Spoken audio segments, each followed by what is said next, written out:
Wait for the green light, wait for the green light is there. Welcome everyone, Jay Smith here, as you know anyway, because you're clicking on the channel to obviously watch me live.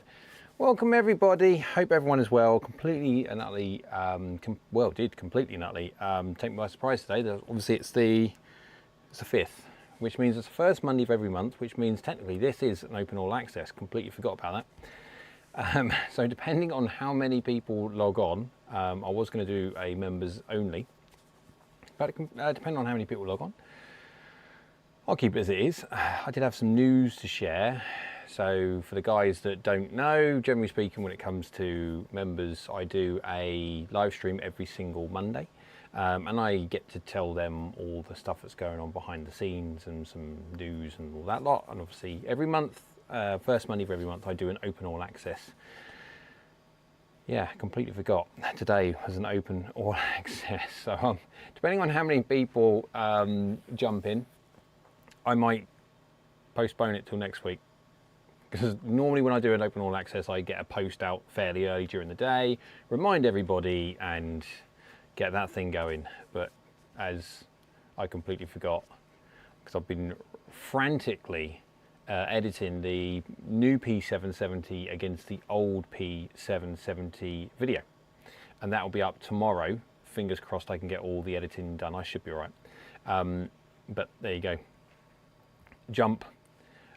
So we've got the chat on there. Tell you what, let's see if I can just make that a fraction bigger. There we go. For my eyes to see as well. Evening all, hope everyone is well. Says Kieran's in the house. Hello. Carl's also evening dudes. Steve says hello, hi all. And Andrew says jump. There you go. Start of a song, is it? Did wonder if I'd miss the start of August. No, I had. I've got completely and utterly, yeah, it's just the way things go, unfortunately. Been so busy of late, and I've also got many things to test as well, which means, yeah, it's a busy sort of, this sort of time is a bit weird because you've got a certain amount of like mini launches. So TaylorMade have obviously done their partial side of their players side. Again, they've got so many, it's ridiculous. Well, it's not ridiculous, it's actually quite good. Adrian's in the house. Hello, Adrian, hope you're well, bud. But we, yeah, well, on that one, it's a bit of an interesting one, but there you go. Right. Yeah, sorry, Andrew, yeah, you're right, I did. When's the JPX coming out? They are, well, behind, you can't see, unfortunately. They are coming out 2 weeks today. 2 weeks today. I don't know the time yet, and I don't mind in saying that Mizuno are being a bit useless when it comes to the launch this time out. Now, I've got no doubt come embargo day, because Mizuno are basically hiring a PR company to do that because they've had a lot of upheaval in their marketing team. I've got no doubt there'll be a massive like that. However, has been a little bit, yeah, I normally get a PowerPoint presentation of all the information within a Mizuno iron, all the technical stuff and all that lot. Guys, I mean, you'd be just, some of you, when it comes to the technical side and all the geeky side of you, you've got to be like, whoa, look at that. Most people were like, boring. But for me, it's quite handy to understand how a club has been designed, so how it may work and how it doesn't do. And sometimes I capture data first, then read it to see if the data that I'm finding matches up with the information. Because obviously if I do it the other way, I'm looking for it rather than I'm finding it, if you kind of get my idea. But there you go. JK Betton says, greetings from East Tennessee. Greetings. We're supposed to be on Hilton Head Island playing golf this week, but was chased away by the storm. Oh, yeah, that's not good. Storms are not good at all. And I think from what I have always remembered, when you guys get storms, you get some storms. Pete says, hello, evening all. Hello, Pete, hope you're well. And Andrew says, and the 7CB did exactly what I said on the tin. More meat behind the sweet spot for more smash and lower CG, so slightly higher launch and a bit less spin. It's, yeah, I think the spin was more, It was influenced by the 0.4 of a degree. I'm going back, I'm trying to think, because I did that over the weekend editing. So 0.4 of a degree loft difference, and also that I hit down 1.5 degrees on the MC more. I mean, it's marginal, but then 250 RPM is marginal anyway. 1,000 RPM easily could be made from strike alone. So yeah, but Adrian says a bit useless. Is that like slightly? Yes. Effectively. Now, I shouldn't be, because this is an open all access, obviously anyone can watch it. I will be. Mizuno have had a bit of an upheaval when it comes to their marketing side. They have, and so everyone who's in the role is in the role fairly new, and so they're trying to run. It's like going on a treadmill, and it's entering the treadmill, and it's already going, and you've either got to either one, run really quick and don't fall over, or you fall over. So that's why they've hired a PR company, so they can get this launch over and done with and get it done in the right way. What I'm missing personally is when the old marketing team were there, I had PowerPoint presentations of this, that, and everything else, and it obviously at that point it's a well-oiled machine. There was always going to be issues with samples not getting through on time and stuff like that, but that wasn't their fault. That was much more down to the logistics of Mizuno. I hope that once this little phase of everyone getting used to launches and understanding what they do and don't need to do, that it will get back to, yeah. Hurricane Debbie. I do like they name them. I do like that. And they obviously go by alphabetically, I think, don't they? There you go. Right, so yeah, I hope everyone enjoyed the P7CB today. And I got, yeah, P770 new versus old coming tomorrow. Some interesting differences and similarities on both. Won't give the game away though, because I haven't finished editing it yet, so I'm running a bit behind on that. Not sure if there's going to be more content for this week. I'm not sure yet.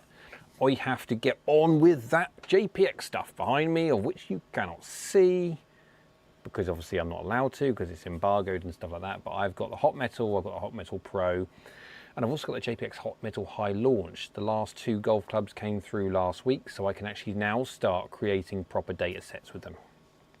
Andrew says, and he says, testing some Miura TC200s in a week or so. I'll be adding the, yes, they're very nice golf clubs. Haven't tested them myself. I've seen them, but I never actually hit a ball in anger with one. I've waved one around, as golfers do, don't they? They pick something out of them. Excuse me, got croak. And they pick something out of a bag, don't they? And they grab it and they wave it and wiggle it. They have a bit of a waggle. I'm not quite sure what we gained from that, but we do. Okay, so then Carl says, new JPX much different or just a facelift? Right. I'll tell you what I'm going to do. I've got croak, so I've got to be careful I don't croak into the microphone. Apologies if I already have done. But what can I say, what I can't say? There is a distinct difference in looks between the old and new. It is taking me a little while to get used to the looks. I'm not saying I don't like it. I'm saying I'm taking a little while to get used to it. The 923, I must admit, I loved the 923. It just, all the angles, it was with a little bit of chromy accents in different places. Whoever designed 923, class when it comes to that, just for aesthetics, yes. This one's a little bit different. And he says, waggle the club like kicking the tires on the car. Yeah, I can test out. What PSI is in that? Kick. That's fine.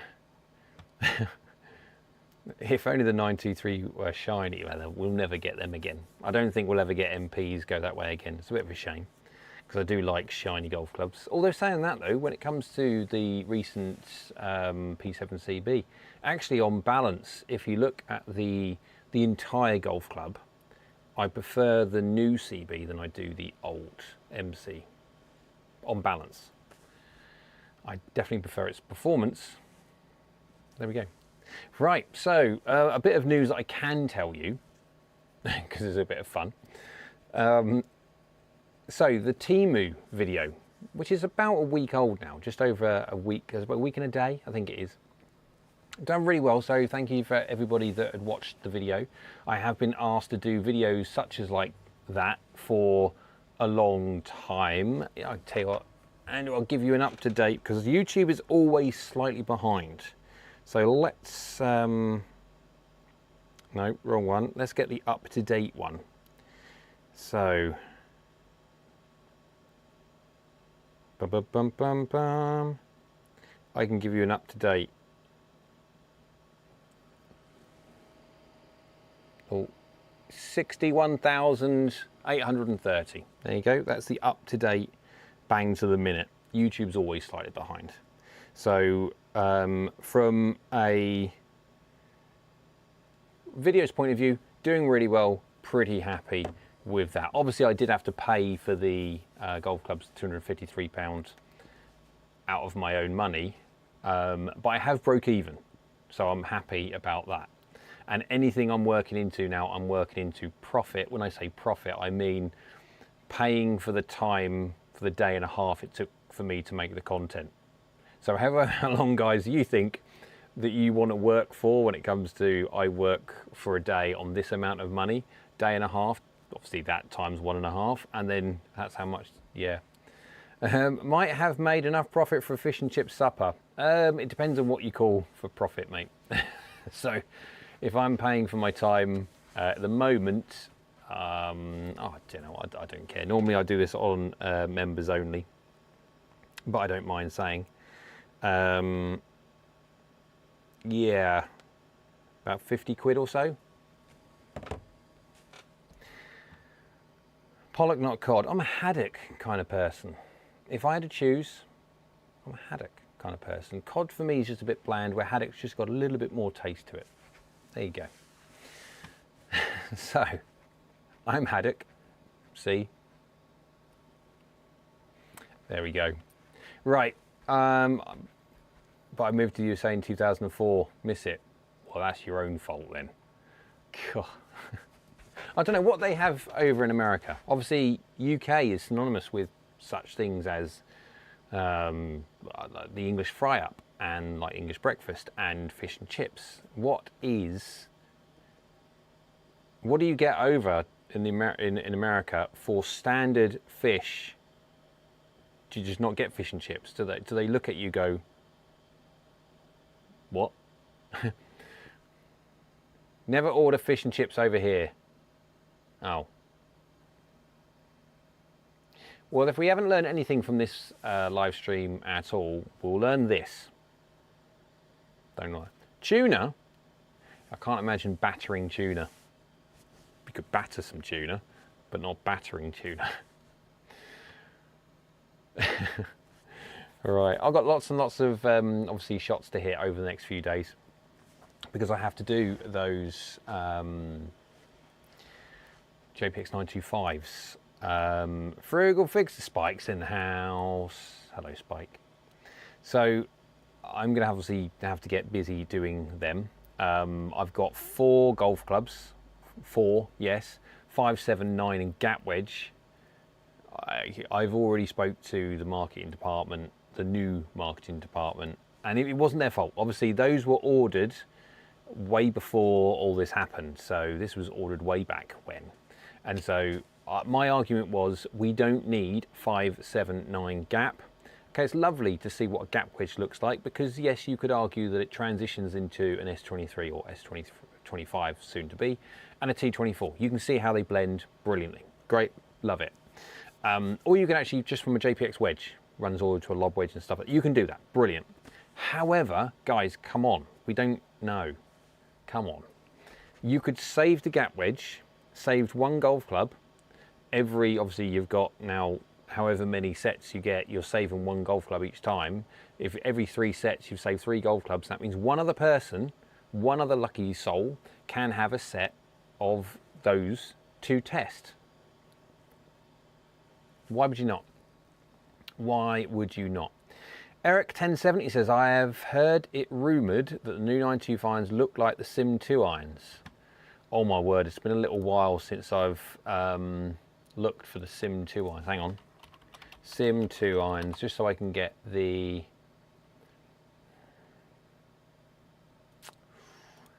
Let's get a big picture. Sim 2. Eeny, meeny, miny, whatever. What's these ones? These are the standard hot metals. Right, so I'm not showing you anything here because obviously all you can see is that.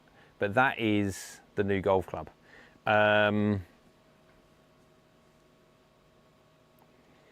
There's similarities. There are similarities to it, yes.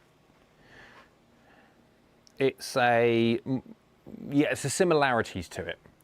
You could argue that there is a somewhat of a design similarity to it. Nowhere near the same, but there are similarities to it. You are right. You are not wrong. There we go. So without getting in trouble. So Andy says, I see that Sim 2 shell, but more of a cavity back. So the interesting thing with the Sim 2 looks, I'm just looking at a picture, because I haven't got a Sim 2 here, I'll be honest, I haven't. Let's go have a little look at another picture. Right, so the Sim 2, the back is solid. Effectively, it covers the entire back, so there is no cavity. There's a big cavity there, but the cavity has been filled.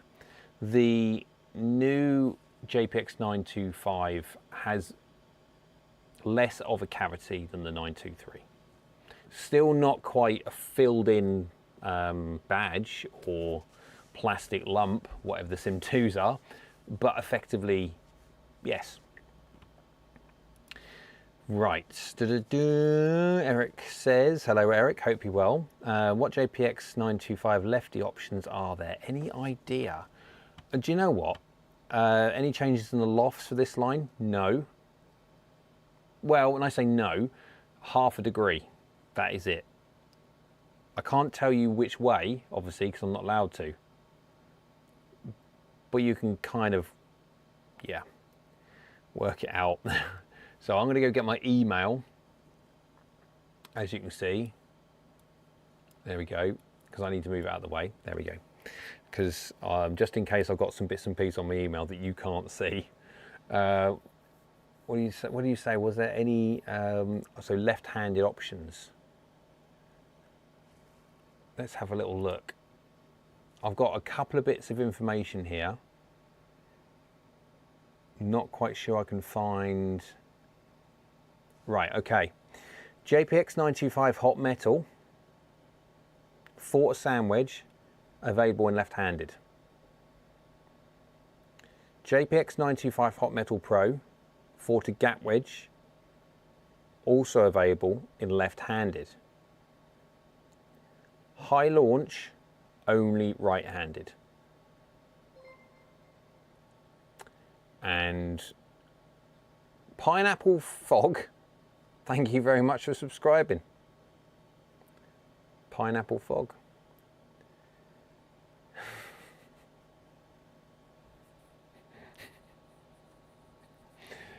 Tasty frog, or tasty fog, yeah. Anyway, so there you go. There's the information. Now, obviously, I shouldn't have done that technically because that's technically under embargo, but I mean, come on. Let's just be a little bit reasonable about things. We want to drum up a little bit of marketing frenzy, don't we? E-Rock 1070, I cannot either confirm or deny that they are stronger or weaker, but I'll leave it up to you to work out. So, Mizuno forgot the left-handed clubs for this time around. No, they didn't. Not quite. They left it on one of them, but no, yeah. Eric, no problem, you're welcome. And I'm pretty certain I won't get in trouble. Because again, not being funny, it's not like I'm delivering any form of performance data. I'm not showing them off. I'm not showing you how they feel, how they work from different parts of the face, any kind of technology or anything else like that. Let's be just a little bit chilled out. Oh, I did have the thought of just doing some shots, hitting some shots, or at least doing some chipping and bits and pieces on the simulator. Hence why I have that on the background, because I've had a solid weekend of filming and, well, hitting earlier on and then filming, because I'd done all the hitting first, aggravated my poor old body a little bit, doing all the hitting obviously for 3 videos, P770, P7 CB, and also the P770 versus, so I did a lot of hitting. CTFO, ha ha ha. Go on. My brain's not working to understand what that means. So, but yeah, I haven't really done any hitting in the last couple of days because I've just been solidly in front of the computer editing and listening to myself over and over and over again and cutting the living out of things to try and make it into a manageable chunk. So, Childa, thank you. So, yes, effectively. So I was thinking about doing some hitting, but again, we'll see. Right, I think I read the price on the 925, so $10 more per iron. Can you confirm or deny? I cannot in any way confirm or deny, I'm not allowed to.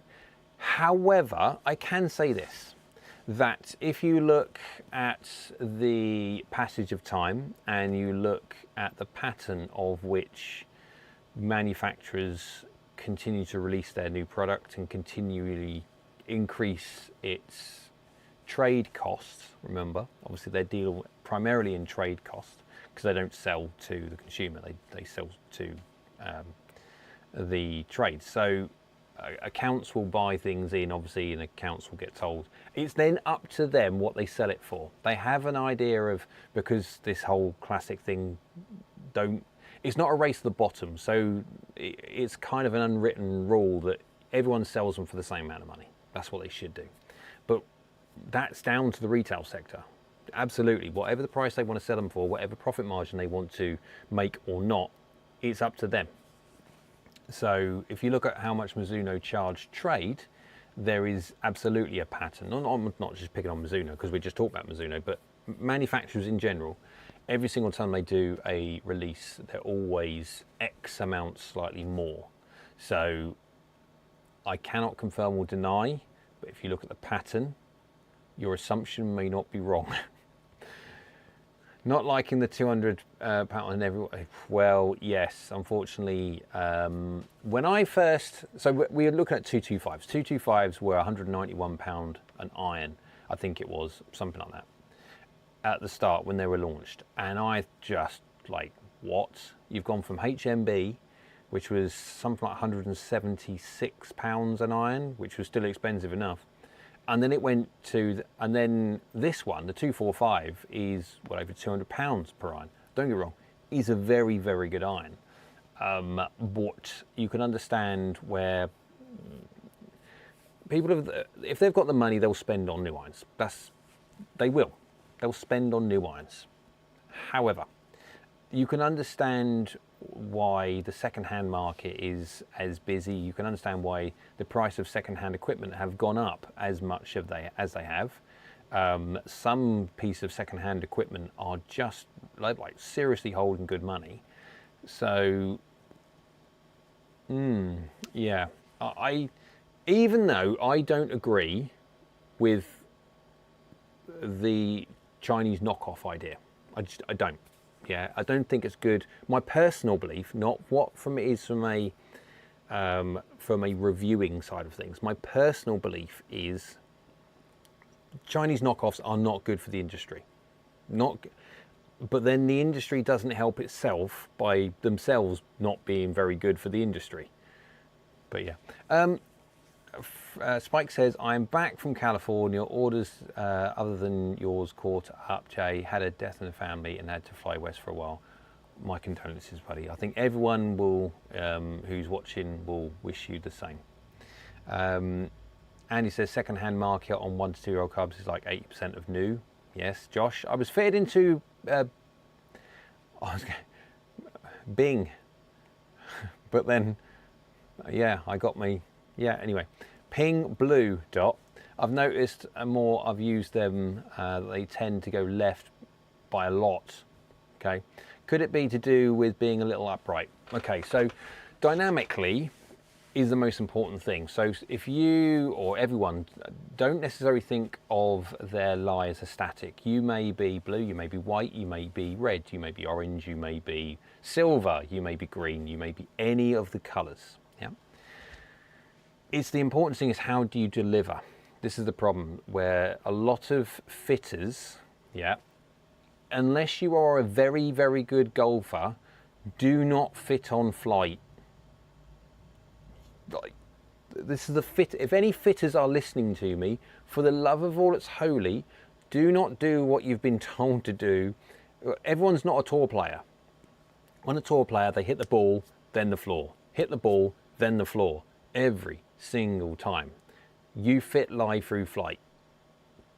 Yes, absolutely. You want to tweak someone's trajectory a little bit, move it this way, move it that way, and you don't want to mess around with their swing. They're tour players. Tweak the lie. Easy.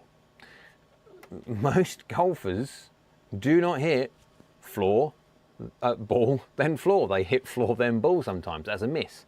And so you really want to fit lie when it is hitting the ground zero, dynamically zero. Yeah. So some people, how they stand and stuff like that, the toe might be up in the air or something like that. Doesn't really matter. What we're looking at is what dynamically. Now, of course, there is this conversation you always have about, well, okay, should I look at lessons or should I get golf clubs to fit my poor swing? Well, kind of answer your own question to a certain extent on that one. If in any way you're having to compensate for a certain movement, too many different compensations because of a bad movement, that is a swing fault. If your compensations that you make or your swing that you make is consistent in its movement, well, that's just a characteristic of a swing. So then you fit to that.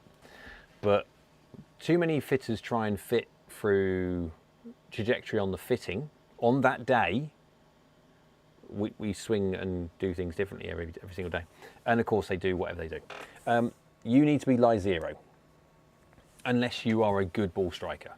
So if you are lie zero, if you're blue dot, if you're green dot, if you're black dot, if you're red dot, if you're orange dot, doesn't matter, because it all should be zero. If you're going left, it's because you're delivering the golf club shut, or you're delivering a path that goes across and your face is straight to that path. Or you hit it so badly out the heel that the golf club twists and it's going left. We need to know a little bit more about your delivery to be able to answer the question properly, but there you go. It might. Andy says yes. Eric says, what's your personal favourite iron in the players, but with some tech help sort of category, stuff like I230, King Tour, T150, new, all of the above? Or have I got a favourite? Personally, no. I mean, I'm terrible for things like favourites because I don't see golf clubs as favourites. I see them as tools. So I will look to put a golf club, or did when I was coaching custom fitting full time. I was looking to put a golf club in the hands of an individual that needed a bit more of that, needed a bit more of this. You test to see how they work with it. And so all of them, I230, brilliant iron. King Tour, brilliant iron. T150, haven't used it enough to actually know how brilliant it is, but it's Titleist, so it's going to be decent. P770. The P770 has got to be one that stands out in a different way because it is a basically mini player's distance iron. It does have the potential to be more forgiving and more punchy distance-wise, like for like loft-wise, than anything else out there, and Apex Pro no different. All very, very good. Pete says, paid £80 an iron for used 223, 225 combo set. That's a blooming good deal. Obviously depending on the condition, but yeah. And he says, I'm gold, I'm weird. You are. That's flat, sir. So, 3? Is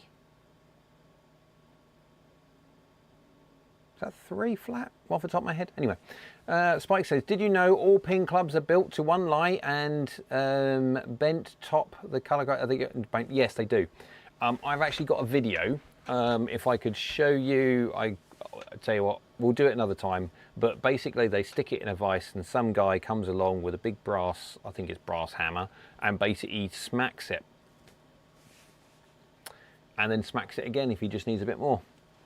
It is that brutal. But that guy has been smacking those heads for years and he knows exactly how much pressure to apply. Blooming good. Right, Mizuno swing tool must be the easiest tool for a fitter to use. Perry, you're absolutely blooming right, you are, and it's amazing how many people don't use it, and there's a reason why people don't use it, and they should, but there is a reason why they don't. And they should, but they don't. And he says, Intel do the same thing. All CPUs made the same, they just sell the rejects at slower megahertz. Yes, you're right.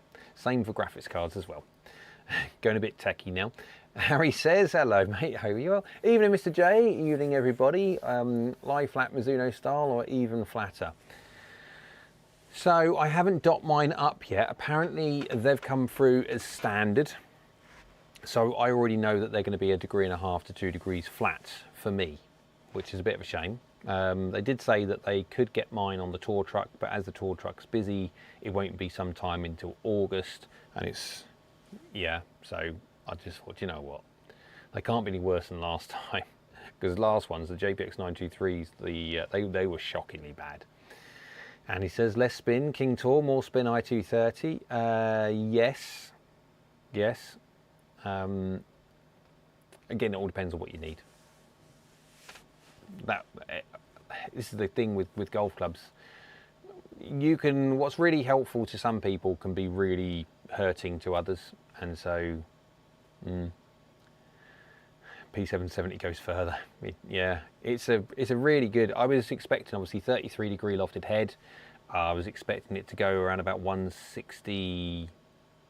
It depends on speed, obviously, but I mean, if I remember, my average swing speed was 90 miles an hour. It's doing 160. I can't remember, 166, 168, something like 168.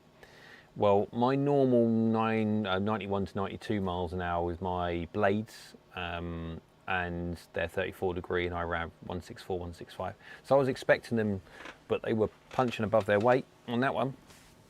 But then even the old one did as well. The old one was pretty good too. So, Carl says, I went for a fancy putter fitting. Fancy. They'd even got the lab putter, which are nice with the Mizuno Oimoi, number 4. Beat on performance and also feels wicked.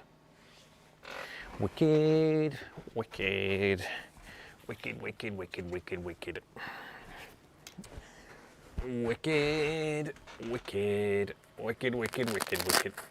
Yeah, that's loud on the old. Ta-da!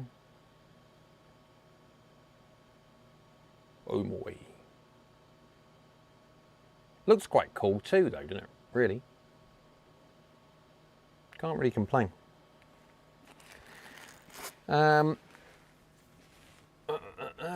Spike says rubber hammer and the machine will not release the club till it meets specs. I don't know how they do it in, what is it? Is it Carlsbad ping? I can't remember now. Don't know. I can't remember what, I don't know how they do it in in America, but in the UK, goes into a vice, bang, sticks it back up into the measuring thing. No, come in it, bang, puts it back up. Yep, cool. Next one, measure it, bang, whack, pick up, measure it again, nearly, bang. Unless they've changed their processes, because obviously visited the factory to see what they do, but yeah. Kieran says, need and want I get them confused. Oh yeah, well yes, yes, I'm sorry, I'm with you now. Yeah, need you do. And he says, I think I'm 172 from 33. I think I'm 172 from 33. I must be losing the plot going on. Yeah. So,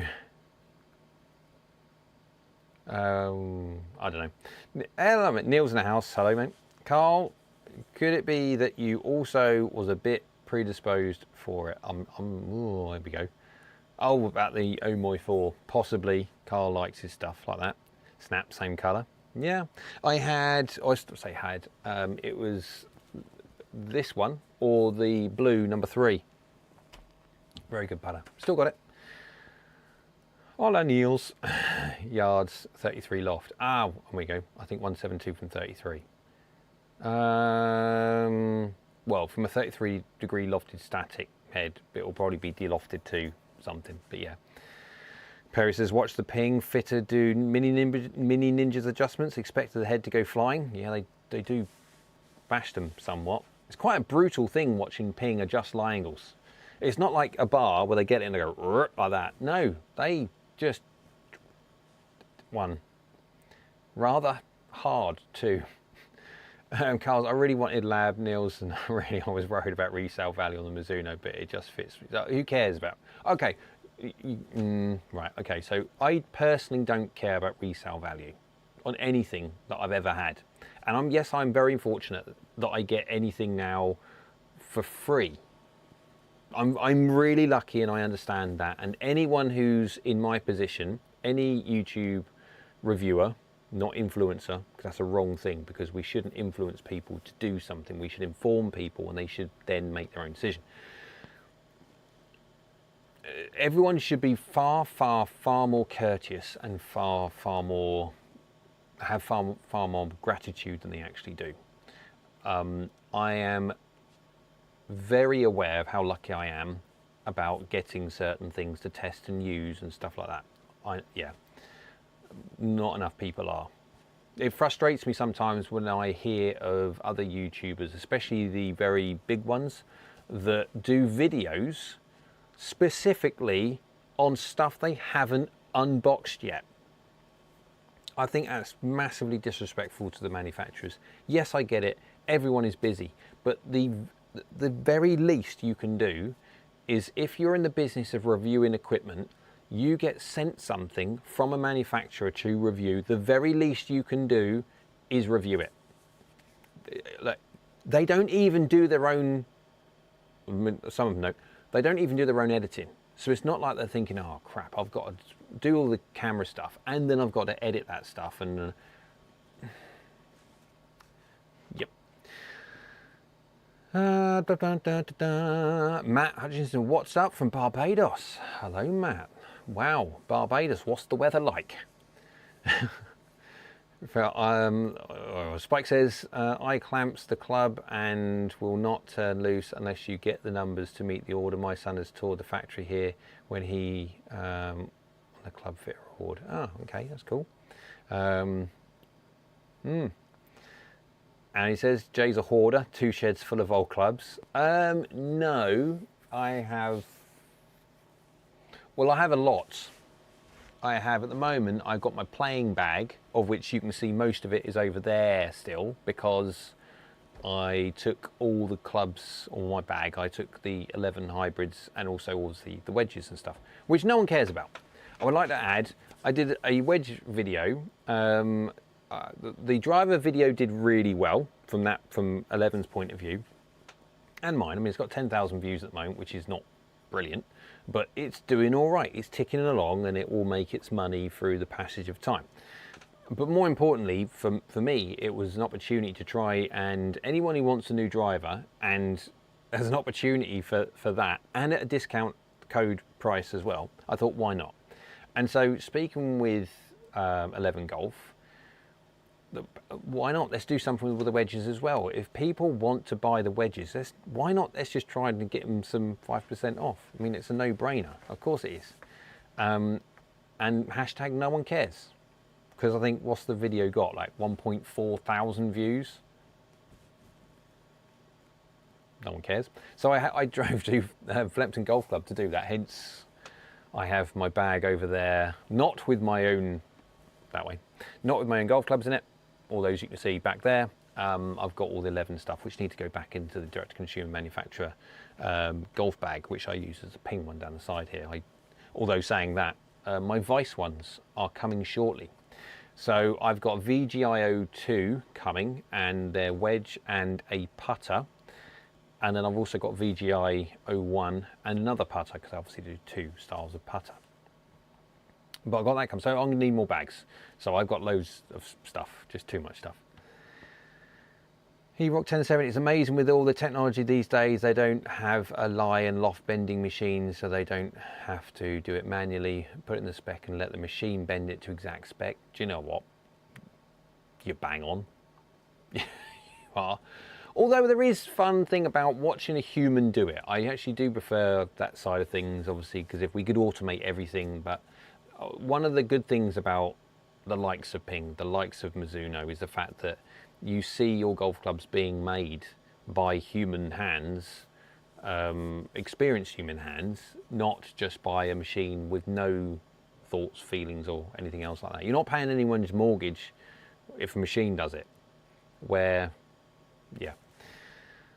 So, well, Neil says, Carl, then it's just meant to be with you and the Omoy. Yes, he's number 4. He loves his number 4.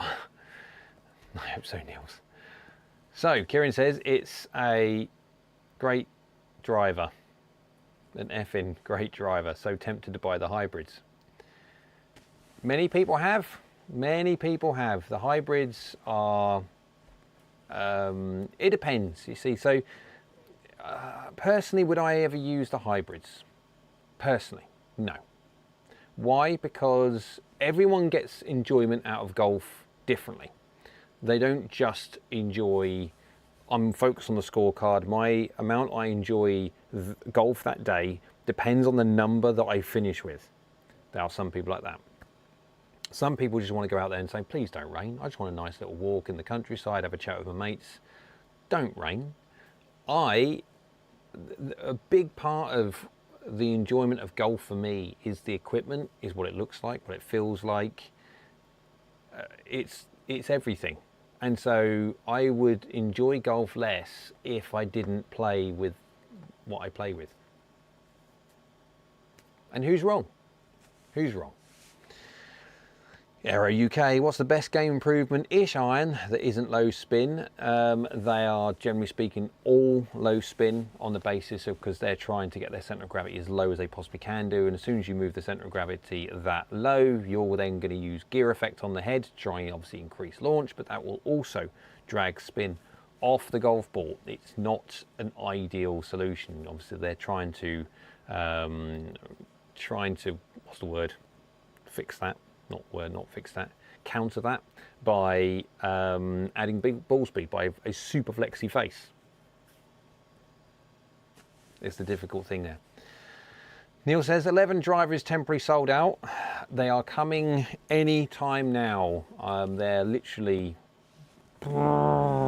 in ASAP. I'd like to think you helped to achieve that. So, I think I got, this was 2 weeks ago. I think it was 2 weeks ago. I could be wrong. I spoke to 11 Golf because obviously I've got a discount code, so at least we can track how many people. And I think they had something like 75 a couple of weeks ago, people that had bought. So, if I look at it that way, 75 times 25 gives you 1900 quid or something like that, off the top of my head, something like that, doesn't matter. 1850 to 1925. Anyway, I've saved collectively golfers a couple of £1,000 already.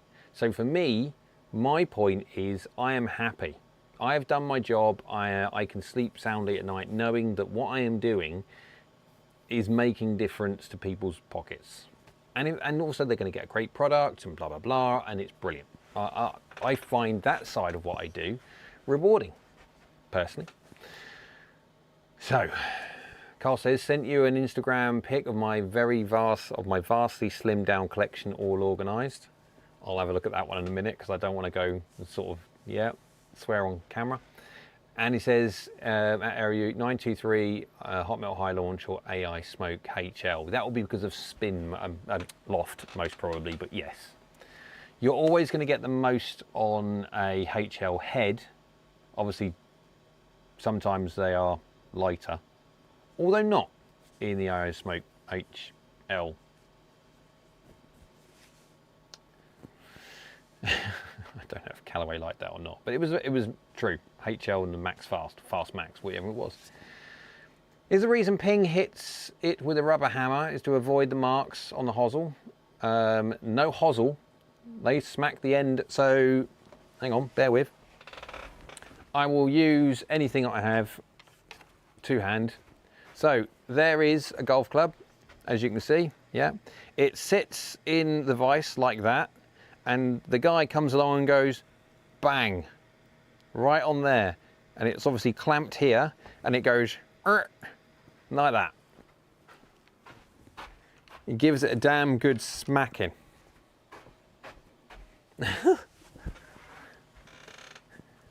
And he says, Jay is the man of the people, modern day Robin Hood. Yeah, I just need to work on the big manufacturers now. So, right, and he says the biggest part of golf that I enjoy is the ball going in the hole. Yes, first time would be nice. You rock, agree, Andrew. Smoke HL was the highest spinning G iron for me, followed closer by the, yep, it's loft. Loft and loft. If you go get, it's like me saying, okay, go get a, I don't know, a dark speed iron. Let's just go get, is it 27 degrees or something like that for a 7 iron in a dark speed iron. And then you go to an 8 iron and you hit that. Add half an inch to a shaft to obviously make it to a 7 iron length and stuff like that. But if you hit the 8 iron, more loft, it will spin more. But it's called an 8. Wow.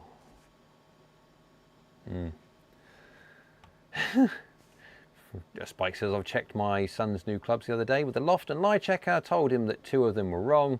Out by over 1.5 degrees, he said they do it different. He called and said, yes, they were. Yep. Spike, if anyone, I don't know if we can get a link, Spike, to your loft and lie measuring device, because Frugal Fixer Spike there, for everyone's knowledge, who wants to know this, he makes a wonderful little portable tool that checks your loft and lie. You clamp your golf club into the machine and basically just set it up, get your digital angle finder, dunk, dunk, job done. And so you can see, obviously, your golf clubs should be this, that, and that for your golf clubs. You can then physically check what they actually are. And if they're wrong, you can go get them adjusted. Or if they're out by 1/2 degree, don't care, out by 1 degree, dependent, okay, but as soon as they start moving too much and stuff like that, you can keep an eye on them, and then you can just take them and say, right, that needs moving by 2, that needs moving by 1, that needs by dun dun dun dun dun. Because sometimes, thanks very much, Niels is on the case, and that is the link if you want to have a look at Spike's loft and lie. Very good little tool. Very good little tool.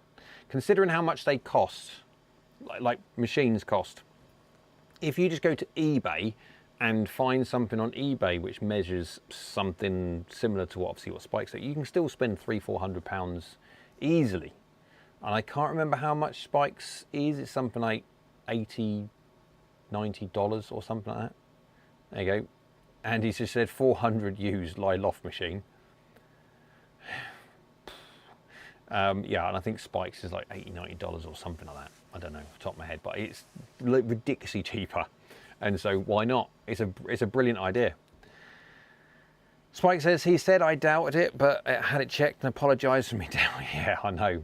Yeah, your machine works, mate. So if anyone says, if you say to someone, you need to be on that check, that's not right, they need to be listening. So Kieran says, Jay, do you the standard length? Do you the standard length? Jay, do you have the standard length of the 7? Do you know?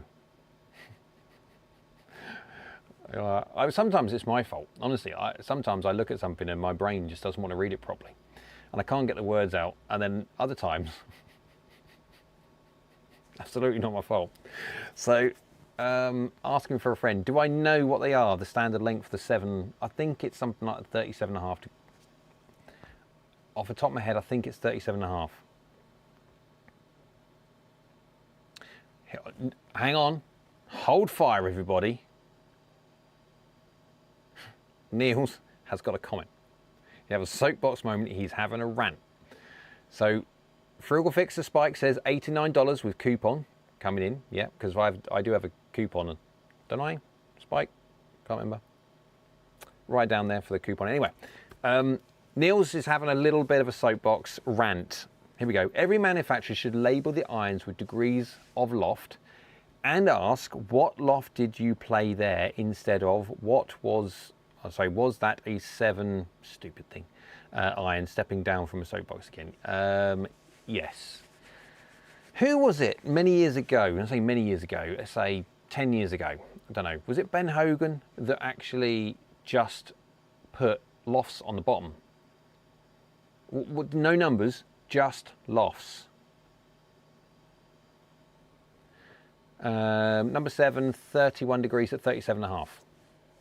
So 62 degrees lie angle. Now, if you look at Mizuno's 37, 37.25, you're looking at a half degree to a 1 degree, so 63. Yeah, so you're looking at 1.5 degrees more upright than a Mizuno, give or take. Cleveland, Niels, I think, yeah, was something else. Zipcore has the lofts on, they do. They have number and loft. So, best of both worlds, I guess. But I can't remember what it was. I think it was, I want to say it was something like the Ben Hogan irons. I can't remember what they were now, doesn't matter. They were players' irons. But there we go. So Frugal says, Niels, I made this because my wedges said S. Yeah. Yeah. We need more numbers. We definitely. Yeah, Hogan had loft on them. Yeah, I did like, because they were players' irons. They did look good. They definitely did look good. And it says, what's really odd is the Callaway CB being a 10 iron on the bottom. Yep. But Callaway have done weird stuff before, like that. And so that's just returning back to what Callaway have done weirdly before. YouTube drink. All right, so I might have a little play. What was the one I was going to mess around with for fun? Oh, no. There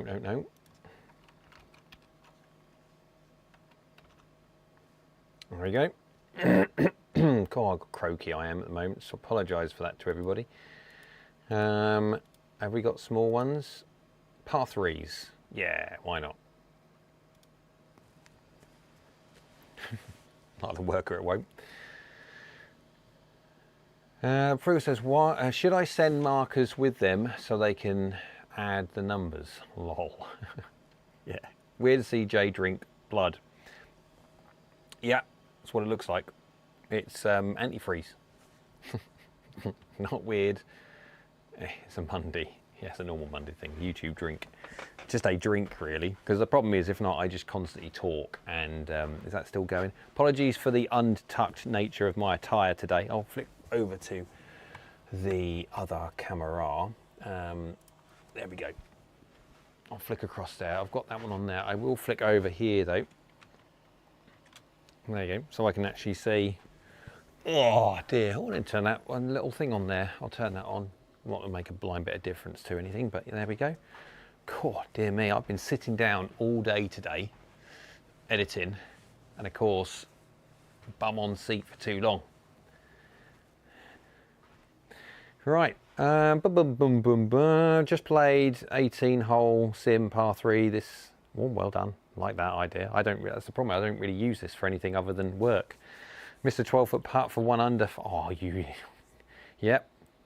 Jesus is in the house. Hello.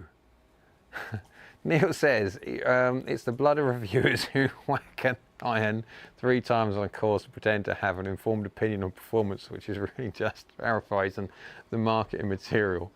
You rock. 1070J, are you related to Coach Lockie, Matt Lockie? You guys look like you could be brothers. I have had that said quite a few times. I've also said, said the fact that, am I Paul Casey's brother? Don't know where they get that one from. The answer is no. Our accents are somewhat different. Matt is down, well, I suppose, yeah, it's this way as you look at the camera. He's southwest. I am kind of just southeast as such. So, yeah, we are somewhat different. 142 yards, yeah, that's way too, that's way too far away. I'm looking at chipping, people. just because I'm not going to be messing around with what we got there. 76 yards, even that's too far. Oh, hang on. 65. That might work. Don't know. Where's a golf club? Need a golf club. Need a golf club. Where's a golf club? That's what happens when you. It's interesting. I will say that. Come on, give me back. Here he goes. I will say this, right?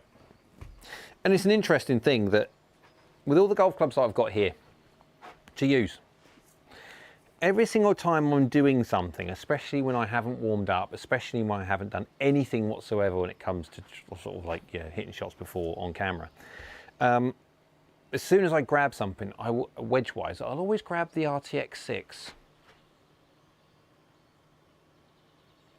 Focus on that is amazing. Yeah, I'll always grab the RTX 6. Don't know why. Don't know why. Really don't. 142 yards to pitching wedge. Well, it might be for you, mate. Not for me. In my money, 142 is a drawed 9-iron or a faded 8. Because my 9-iron goes 136 yards normally, and then my 8-iron is 149. So the only way I can get 142 would be drawing a 9 or fading an 8. I'm not one of these people that grip down and stuff. I just do everything and I basically just draw or fade one. Just adds or takes a little bit away. 3/4 of a pitching wedge. Holy. Yep. So Jesus says, I'm playing a Mizuno ST180. What, driver, should I be considering getting a new one? Yes. Right, so this is for Jesus. Honestly, Mizuno over the years have just done a huge amount of work getting their woods to work. And I'm not saying they don't work or didn't work. They did work. They worked out the middle great. They just weren't very good in comparative to the big boys out of Weird and Wonderful parts of the face. So they just didn't work, especially the young ones on that, like the ST180.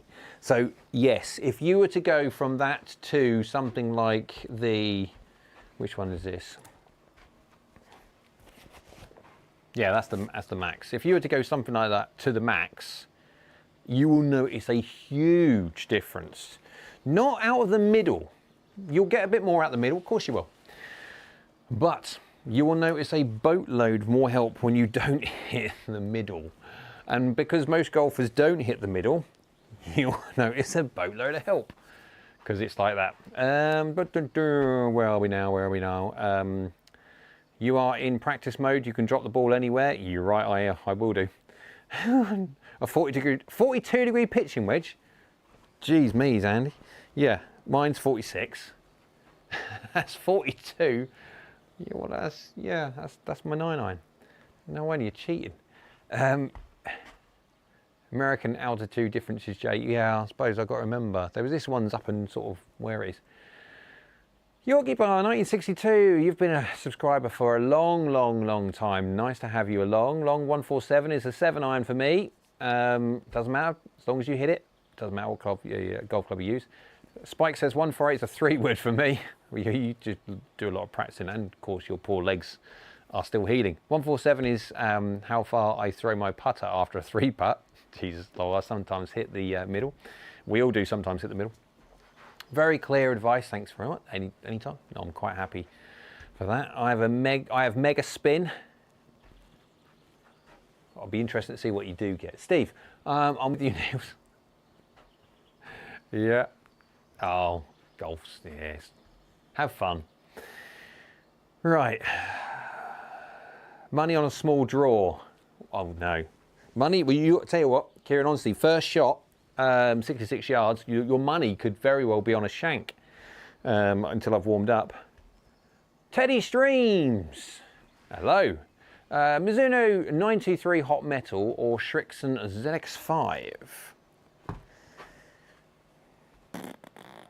It's interesting because the ZX5 is an interesting golf club because the ZX5 is closer, more like the JPX 923 forged than it is the hot metals. The ZX4 is like the hot metals.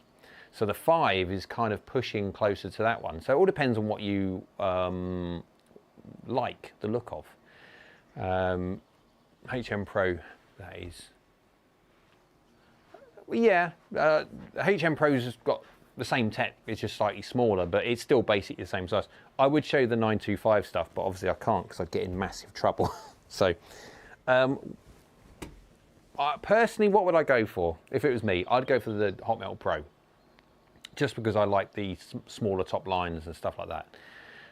It's got the full amount of help. The thing I don't like about it is it's got crank lofts. So my perfect one would be if they make the HMP in more standard retro lofting. That would work, but then that would have Mizuno then 6 in the JPX. Deary me. Right, God dear.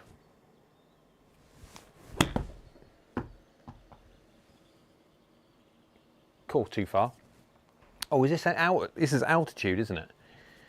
If I remember.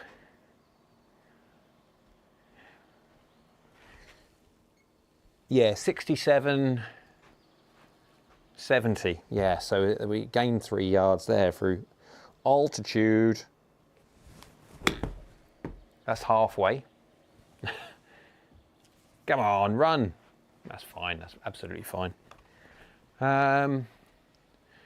I tried ZX5 and didn't like the V-Sol turf interaction. Some people, some like it, some don't. Again, personally, I didn't really find the V-Sol do anything particularly, but again, I'm very bland when it comes to most things, and I don't really see any differences in shafts or anything. But if everyone else promises to close their eyes, you can just show. Yeah, no need for that, Carl. No, we do need to spend some time together, Carl, at one point though. Andrew says, pitch weight is 114, ball 135 apex. Oof, that's a fairly strong.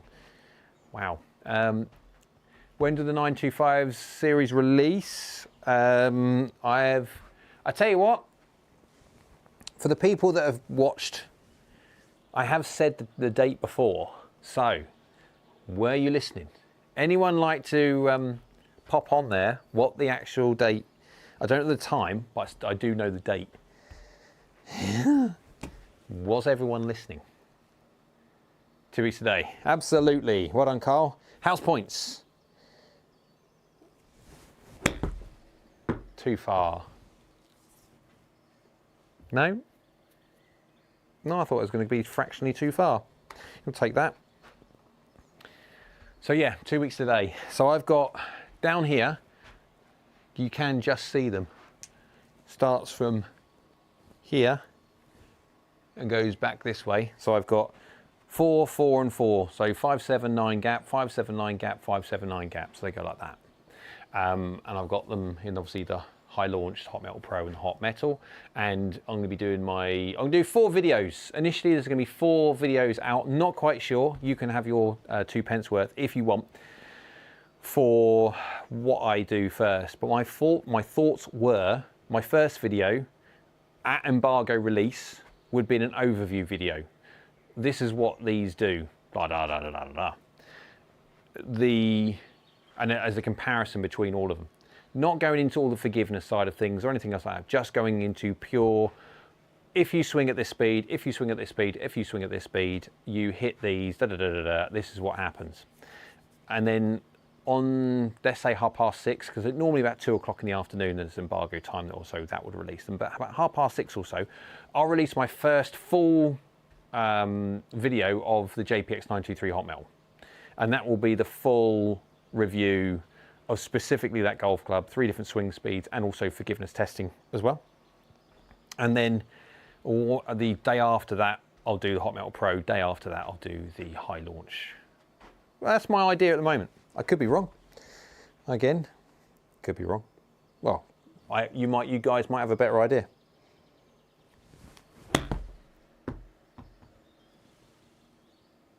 Go on. I don't know. Can you see that very well? You don't really. It's a little bit high on the old. Can I change the?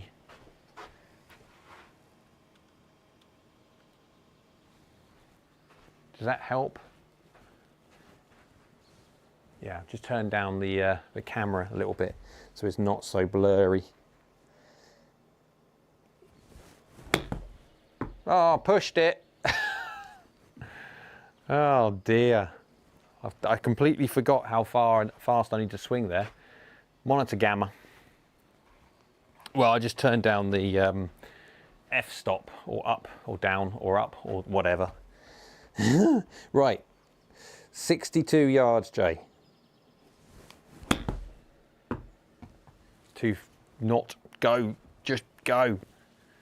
Go. I mean, you take these, all of these, you would do. The fact they get on the green, everyone's happy. You're not, I mean, the worst thing you can do is go, and it goes in there. That's the worst thing you can do. That's why I do like the 11 wedges, especially the blasters. The blasters are hilarious.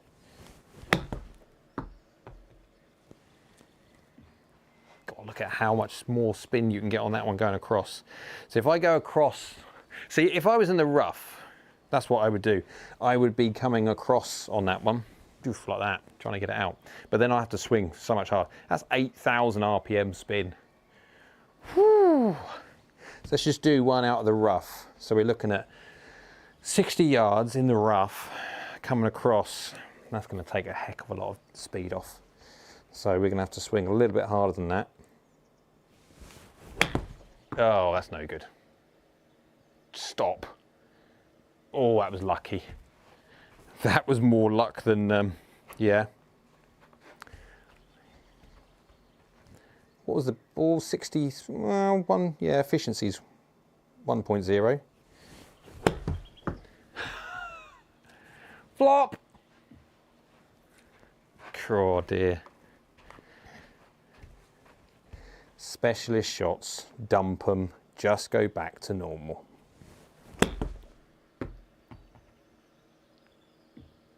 Call that slightly heavy, still got absolutely fine. When I say slightly heavy, about half an inch or so behind.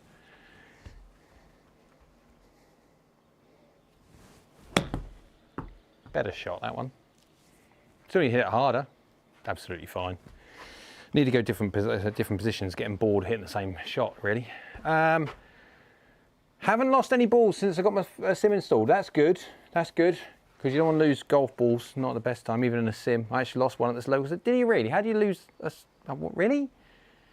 Could you show what's in the bag? Jesus, could I see or show what's in the bag? Well, not really, because at the moment, unfortunately, my bag is in pieces. Not the physical bag's in pieces, but all the contents of the bag is everywhere.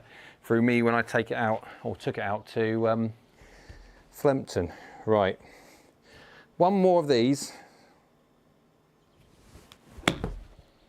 Concentrate a little bit. Cool, right. And goes somewhat different, because I've not be bored. Well, I was bored a little while ago. Pick a random one, 10. And then pick a hard place. Yeah, that'll do. Right. Lose them in the garage all the time. Hide behind pillar drill. Oh my word. Yeah, that's the problem about having your sim in the garage, is the fact that obviously you're having to share the space with so many other things. Right. Can't believe. Yeah. What have we got here anyway? We got 29. Okay, 29. Can I get away with just a normal shot?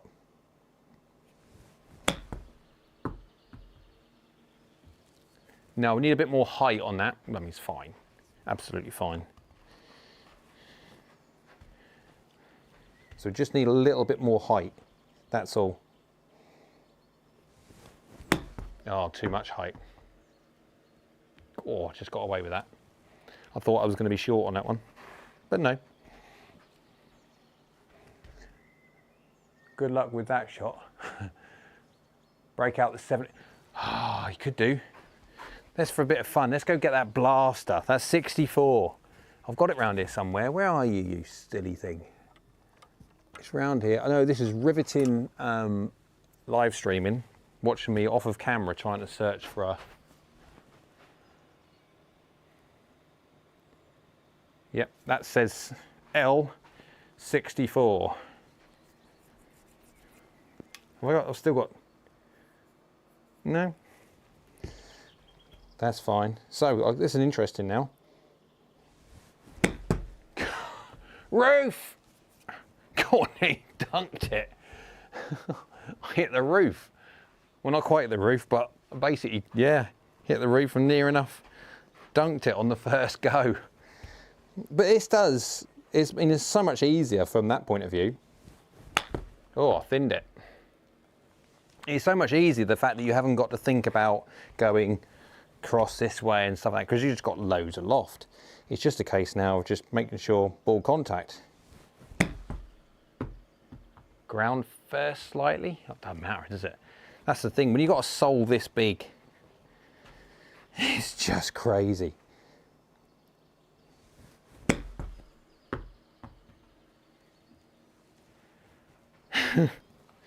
$64 degrees aloft.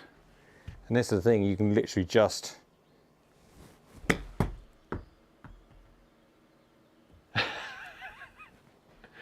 It's just silly. That blaster would be good for winter golf.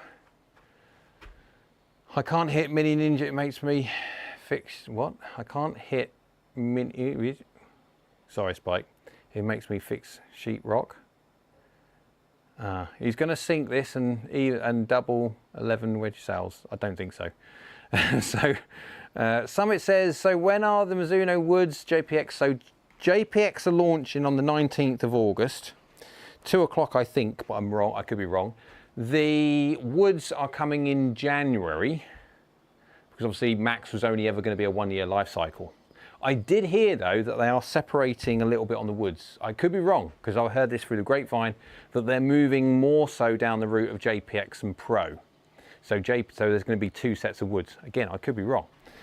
I don't know. I'm just hearing certain chat. But there you go. Oh, my lob wedge, yeah, it makes me fix. Yeah, well, lucky enough, I've got everything. I've got these pads and everything here. So these pads coming out to about 2.4 meters away from the screen. So, I mean, I would have to, I mean, even if I was to pipe one at the quad, I'd still, or miss the quad, I'd still hit a pad. I mean, I've never hit, I mean, I've roofed it a few times because what am I? I'm about 3.3 meters away, I think it is, from the screen. So, yeah, maybe 3.5, can't remember. What will be 29? Oh, I was just trying to, just didn't hit it hard enough. What's that launching? Let me thinking 58 again. 41 degrees.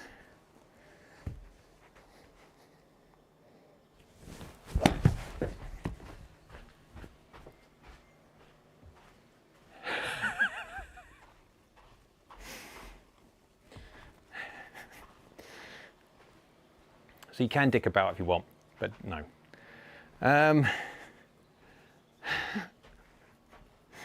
Don't do that. It looks really good, blah, blah, blah, but don't. I was like, yeah, but his was better. He did it in real life, I just did it on a sim. It all looks good when you're mucking around like that, but anyway, yeah. It goes back to the days that I used to muck around on golf courses like that. Well, not like that, I mean, yeah. But you do, you kind of put yourself in any weird and wonderful spot in the golf course, and then you right, let's just get out from there, closest to the hole, and you put yourself in just some weird and wonderful positions. Dave wants to know, what was that? That was me just messing around, being honest, Dave. That was me saying I've just done some chip shots and getting on the green and stuff like that. Why not? What was the launch angle on that one for a little bit of fun? Well, 59 degrees. Yeah. So I have, what did I do it with? I can't remember what we did it with. We did it with a 58 degree, because that was when I was at the range. and we had a competition of who could launch the golf ball the highest. It had to be vertical. It doesn't matter where you aim or anything else like that. That was a game that you had to try and launch the golf ball as high as you possibly could do. And it was sort of like 42. Cool, that's got some spin. And you don't care how it, if you miss it, doesn't matter. The whole idea is all you're doing, you're messing around. There you go, that's a decent one. What's that? I saw 60 something.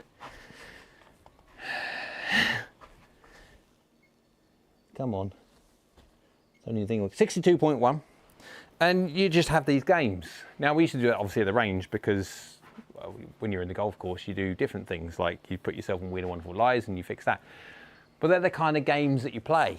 Because if there's like a lull between certain things and it's just a bit of like for colleagues to have a little bit of fun doing, and so you end up sort of going, I can't really do it because this is a really tight mat, so I'll be struggling to do the sort of similar thing that I did at the range.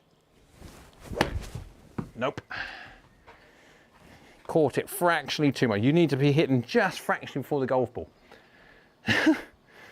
It's so difficult. That's pretty good. 66 point something. Anyway, love messing around. I can get that with this quite easily. I've done over 60-degree launch with the driver when you hit the toe on the top of the crown. Yes, yeah, I've seen that done myself. A painful experiment. A lot of people, yeah. Yorkie Bar 90 says, might get one to play in Cornwall next month, Pop Bunker Hell. This little thing, okay, well, it's not little. This blaster wedge, don't forget, Ask Wedge 5 promo code, discount code if you're going to buy one. But these just hilarious. To be used out of bunkers, when you use that out of bunkers, rather than thinking, okay, so open the stance a little bit, I'll tell you what I do. I open my stance a little bit, yeah, I open the face, pre-open the face, then grip, and I weaken off my right hand, my lower, so yeah, right hand grip, doesn't matter, my trail grip. Depends if you're left or right handed, isn't it? And then what I will do, ball position forward, blah, blah, blah, and lower the handle, all of that, like, yeah, anyway, I have that. I think that all the time. And depending on how much of how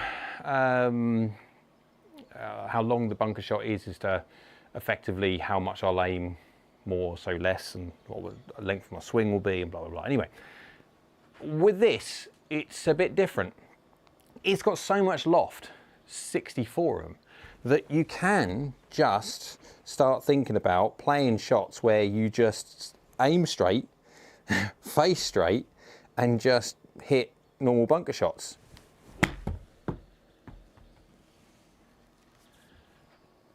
Just, obviously that had no sand to cushion the blow, but effectively that's what you do. It takes all of the mechanics out of it, and it's brilliant for amateur golfers who struggle to have the list of mechanics in their head that they need to go through as a regular, normal thing. I mean, everyone has a pre-shot routine, some more, some less, but the better the golfer you are, you have your pre-shot routines where you have these slight changes in mechanics. They're preloaded. You're not thinking about them. You instantly just do them. And that's the beauty of it. Need more sand. I need more sand. Haven't got any sand. Ask Wedge 5, discount code for 11 wedges. There you go. Yorkie Bar, where are you playing? It's called the Bridges at Montrose. There's some lovely holes on this. Really is. I got told. I don't know. Let's try somewhere else for a bit of fun. Here's one for you. Over some water, as you can see there, looks lovely. Let's go to 18. What's 18? There you go. Oh, I might actually have to use a... I'll do a proper shot on this one. 108 yards. 108 yards. What's 108 yards? Oh, that's right in the blooming way as well. That's either a solid drawn 54 or a cutty gap. What should I do? Because I mean, that may not reach, excuse me. So I'll do a fairly strong 54. Oh no, hang on, this will be fine because this is up, this is elevated. Oh God, I don't know, this is the thing. This is why you work out beforehand.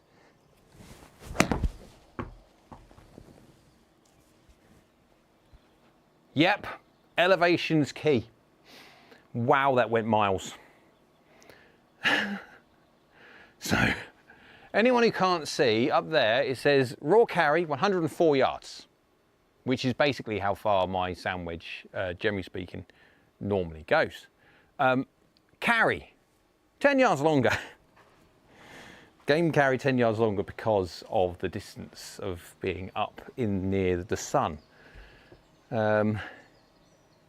160, that's a 52. Yeah, I run normally 93, 104, 114 or so, 124, and then start going 136, 148, 149, and then 164, 178, 191, then 206. I'm talking about hybrid now. And then 225, and then 3 wood. So, but yeah, there you go. But we are up 5,000 feet, I think it was, or whatever it was.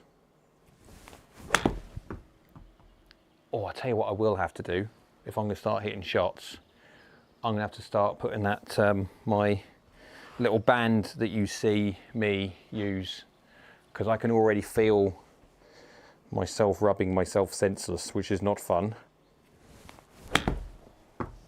Feather, feather, feather, feather, feather. No, too much feather. I was on the way down there and I thought, oh, I don't need to be committing to this, do I? If not, it's going to go to the back end of the green. And then didn't. Right, back end of the green, it's fine. Oh, I slipped there. My right foot slipped. Do you see that? It's interesting. These are my knockabout, runabout, use all the time, general purpose shoes, mind. What we got? What's the elevation? About 8 yards most likely. Elevation I think was around about 5,000 feet. Where I am at the moment is about 132. So it's distinctly uphill. Yeah, I'm on Everest.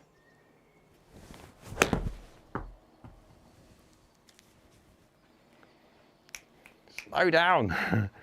Yeah, good shot. I mean, you'd take that all day long. I mean, absolutely fine. What was that? Delivery 0.9 from the inside, face 1.2 closed, 46 degrees of dynamic loft, 79.3 miles an hour, and 3.5 down. 99 yards carry, yeah, 100, and then 109 game. This is the problem. But then in the end, we all play different golf courses and stuff like that. So this is a 100 yard or 98 yard kind of shot.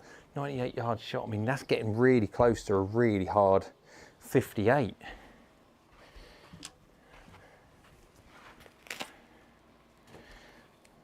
Do you reckon? Really hard 58. Can I do a really hard 58?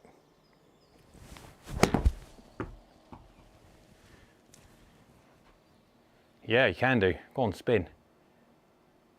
Oh, I'm not going to spin. Go on, you spin more than that. We get the settings on this thing to actually spin more.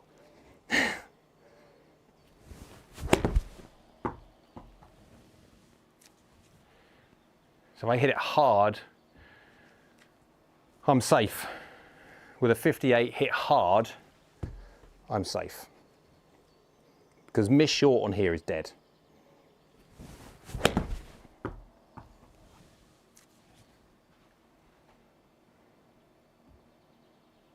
Boom, look at that. So you're not caught quite. Take some distance off, but you're safe. Don't mess with that pin. You're always over the pin. So that one's a miss. Yep, see? Now you spin. What was the... club was 79. Yeah, club speed was 79, yeah. How much farther does the ball go when you're playing at higher elevation? Quite a long way, depending on where you are. And Yep, 10% at 1 mile, I believe. 2.5 yards per 100 feet. That's interesting. 1,000 feet from Andrew there, 2.5 yards per 1,000 feet. Guessing, yeah. Excuse me, YouTube Pundy Pops. Normal shot. Just pushed it slightly. We should be fine. Zoom, there we go. It's absolutely fine. But yeah, all you got to do is dial yourself in and then you're fine. Well, I would be. that's why my pitching wedge is longer. My pitching wedge club is 85. Wow. There you go. Let's go do another hole. Everyone keep on popping in questions or whatever. Oh, that was 18. Let's go 16. 112. God, look at these, all over water. All over water. Right, things going on. Now, what was the last one? It's not 58, is it? Don't mess with the front of this, well, it's out to the right, isn't it? I've got a little bit of room. So let's just do nearly a full 54.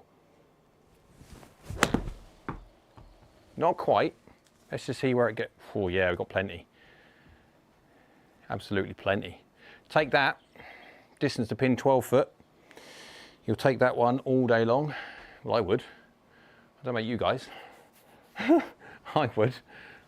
Google says, according to the Titleist engineers, the best way to calculate the yardage is multiplying the elevation by 0.00116, or simply add 2.5 yards for every 1,000 feet of elevation change, as altitude doesn't impact. Adam says, had some Bury St Edmunds members up at my home course this weekend, workshop, great blokes. Shame I didn't ask their names. That's all right. There are many golf courses around this place, mate. I don't expect. Yeah, there was some, I mean, again, members, different societies, they do things and they go down, do this thing and everything else. So why not? Short clubs much as drives. Oh yes, doesn't affect as much. Right.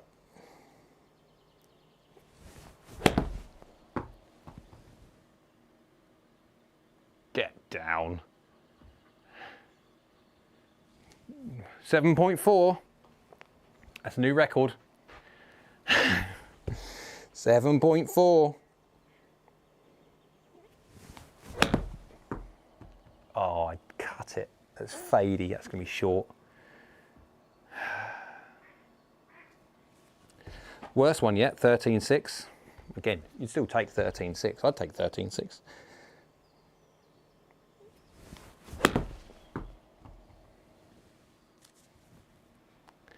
Down. 8'7". Nope. Still got to get in that gimme circle. Played workshop 3 weeks ago. Great course. It is a great course. I've never actually played there myself, but I've heard a lot of people say it's a decent track. There's a lot of good tracks about, to be fair. No, right. That's so terribly rubbish.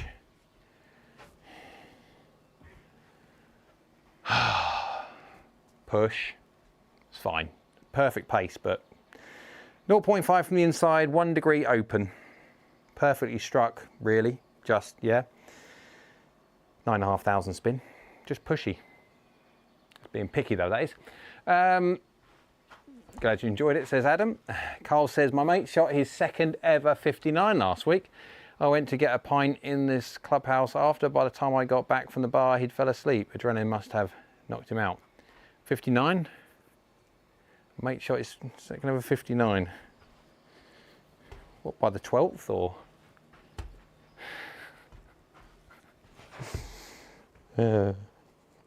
59.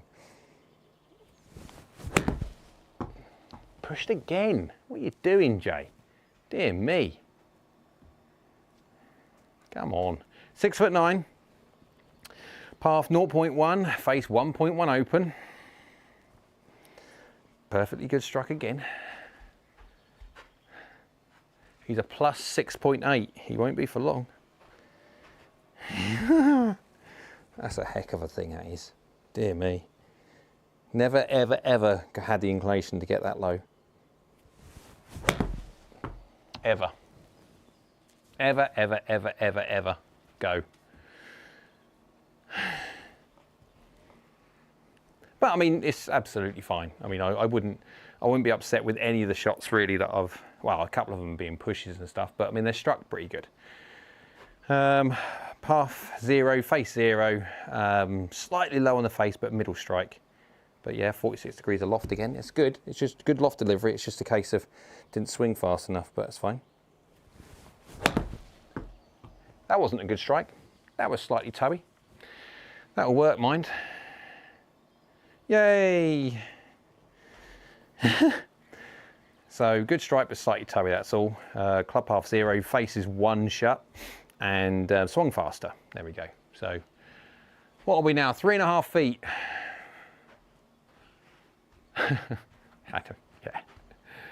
Yeah. Well, it depends, I suppose, because there's an interesting correlation when you look at people's delivery. When people hit out the heel, they'll have an open face. As soon as they transition to more of a toey strike, they'll actually start closing the face. And that is a fairly generic trait. Again, you see someone with a heely strike, you look at their face, as generally speaking, it's fairly open. And then as soon as you move their strike towards feeling like they're moving over towards the toe, they do move out towards the toe, but they also have the byproduct of closing their face down. And so if you're dealing with an individual with poor face control, if you actually, rather than spend the time to try and get them to work on their face control, you're actually trying to work on their strike point laterally across the face, it can actually have a much better result and more of a consistent result, because obviously if you tell someone to close the face, you have to have conversations, well, should we have wrist angles like this and stuff like that, which is quite a dramatic change. And so by giving them the feeling of changing strike location laterally, it will help do that without such an aggressive change to their wrist conditions, etc. What's the best, cast or forged wedges?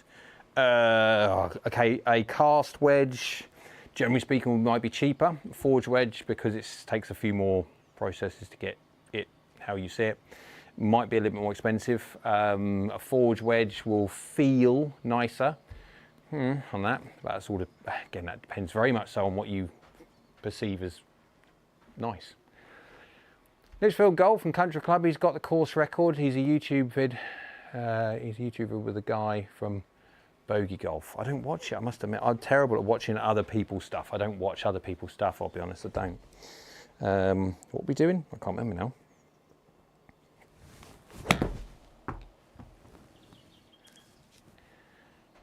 Get down. I remember what we're doing, missing the green. That's the worst one yet. Forgetting what we're doing. It's a near full, but not quite full. There we go. See, we're all...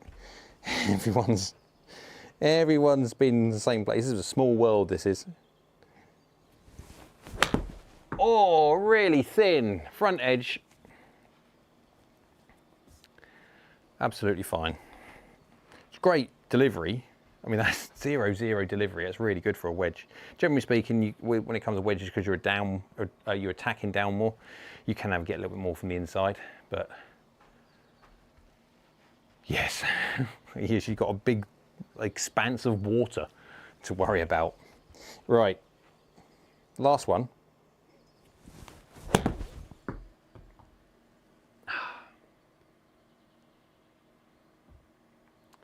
Didn't like the strike. Toey. I mean, absolutely fine, but it's toey. But what, 3.5 feet was the closest one. Right, one last one to see if we can get inside 3.5 feet. Not with that strike. I mean, that's so left, it's hilarious. I mean, what on earth was that? Again, you take it. With the mess that you've got on here, I mean, you'd just take it. What have I got here? I've got 54, haven't I?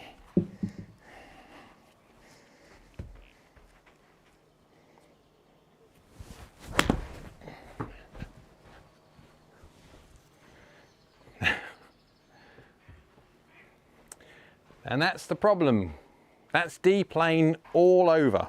You get a 58 degree and then ram the rubbish out of it, but you still can't turn it enough because you've got too much loft. You do that same thing I did there with any form of golf club with less loft, and that thing is whipping round.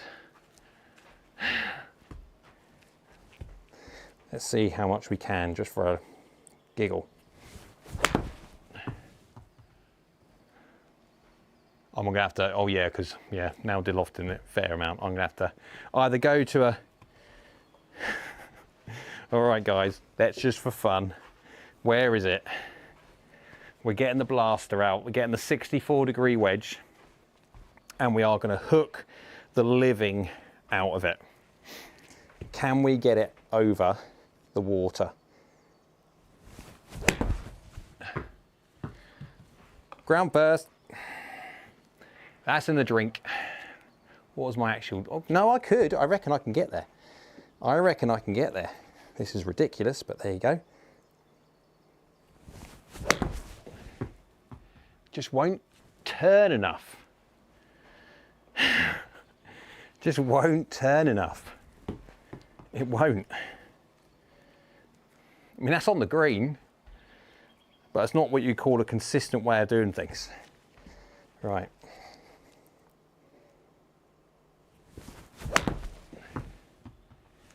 It's just a joke.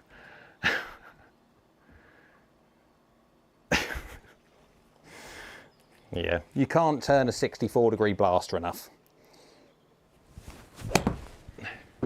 That's about as much as I can turn a 64. That's silly.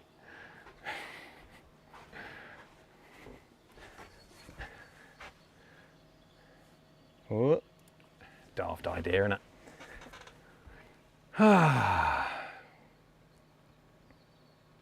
So, here we go, get the thing back on. Can you hook it with that huge sole? Not really, not at all. Adam says, Jay, out of curiosity, what is your view on having a golf net mat at home? I have one and can't help feel it's ruining my swing as I never see the ball flight. Okay, and Andy says, hard mat can mess with your strike outcome. Potentially so, yes. Well, no different to driving range mats. And a decent golf mat should be fine. So, my opinion on this is from spending most of my golfing life in and around a range environment, so like the coaching custom fitting side of things and all that lot, is I learned really early on that a driving range mat is there to do one thing. It's to try and keep you coming back as much as possible. So you can have a really bad actually contact, generally heavy, and it just works a treat. And you come away from that practice session thinking, Tiger Woods, I'll do you, easy, I'm on it. And actually it's terrible because it kind of bounces in and stuff like that. So, but they are there for a specific, two reasons. One, it's marketing, so obviously two, it's wear. They want obviously something fairly rock solid, and so it doesn't wear as much. Now, that, what I've got here, that is a custom divot board. The whole board there actually gives, so, and then bounces back again. So if I hit one fat, where on a driving range mat, the golf club will come in, hit the ground, the shaft and that will bend initially before it then gives it and it has to bounce up.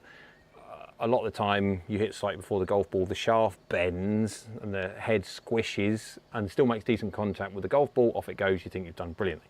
In the real world, or with mats like that, what happens is obviously the mat depresses, golf club comes in, depresses the mat, ball stays there, you hit high in the face and you get like a golf ball, it doesn't go anywhere. In the real world, you do that, you have the golf club enter the ground, take a cubic yard of wherever you are in the world out, and the golf ball goes even, well, the divot can go as far as the golf ball, so it doesn't work. Main thing would be to work on your strike. If you're going to have a mat, you can spend a lot of money on a mat, and so that's not. Let's just work on your strike. Now, again, you can, if you want, you can do things such as use daft things like this. So that's a strike board. You hit something and it, yeah, and it just ruffles up, and then you kind of, that idea. You can keep an idea on your strike on that. Chipping on one of these is brilliant to keep your eye on understanding where your chip low point control is, and you can practice with things like that. Mainly, we just want to make sure that you are focusing on where your vertical low point is on a mat. As long as you're coming down and stuff like this, obviously you've got no launch monitor, but you can put things like a tee behind a certain distance away. So obviously you know that you're coming down. If you hit the golf ball nice and the fact that the tee behind the golf ball a certain distance away doesn't move, obviously your golf club's coming down, missing that, job done. There's many different ways. I think it's personally, I think it's a brilliant thing that you've got a net and a mat in the back garden. There's a multitude of things that you can do with your net and mat in the back garden, which can really help your progress through getting better at golf massively. It's an advantage. If used properly, it's a massive advantage. Adam says, for context, I'm a 12-14 handicapper. Yeah. Adam says, it's an old driving range mat, so it's, okay, so it's driving range mats are terrible. It's all right. If that's what you've got, then we can work with it, as in a case of I'd be wanting to work on vertical low point like massively, because driving range mats are notoriously bad at getting golfers to understand where they're actually hitting the golf ball, where their vertical low points are. Ben says, hello Ben, ZX5 or P790 for an 18 handicap, no problems with speed or height, looking for dispersion and some distance. Question, if you've got good speed, why do you need some distance? So the whole idea of golf club selection, you should be done on two things. One, how much forgiveness do you need? Two, how fast do you swing? Because this is the thing, if you swing fast, with these lofts of 28, 27, 26 degrees for a 7-iron, that 7-iron's going 200 yards carry. You either have to have 7 trillion wedges or just massive loft gaps, distance gaps between irons, which is not good at all, really isn't. The divot board is excellent for working on your strike, Dave says. Yes, you can either get the divot board, which I think is quite expensive, about £100 or so, or I got that off Temu. I was going to do a review on it, but I haven't done it yet. Yeah, been busy. So it's up to you. I personally wouldn't spend £100 on something like that. You could buy, if you ruin it, it's like £5, I think it was, buy 4. But yeah. So the thing is with ZX5, P790, they are fairly strong lofted, and so if you've got good speed, you don't need the distance that they create. What you need, if you need forgiveness, then that's when you could look at something else. I wouldn't necessarily be looking at ZX5 or P790 if you've got good speed and you've got good height. Dispersion is you mainly, left to right and front to back if you look at, yeah, but mainly you. Teddy says, totally agree, I feel my irons launch higher from a driving range mat even if it's heavy shot versus grass. Yeah, strike is key when it comes to understanding what the golf ball is going to do off a driving range mat. Effectively, you can hit the golf ball very, very poorly and come out of that session thinking you're doing really well. When you go on grass, woeful. Awesome, thanks for answering. Really trying to get my handicap down. Again, Temu discount code coming soon. Well, okay, so for the people who want to know on this one, today I received an email from Temu. They saw my video that I did on the Fake O's P790s. Where are they?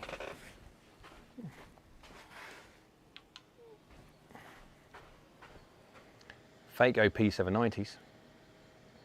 Still rocking, still doing well. And they were that impressed that they want to now have an agreement with me, a collaboration, blah, blah, blah. They've said that they're going to give me a couple of £100 credit to purchase anything that I want for YouTube reviewing, and they don't want any particular good or bad review. They don't care. They want to be completely unbiased. and stuff like that. So that's good. They also did say, and this is a little bit of a sticking point, but no different to other things I've done in the past, that depending on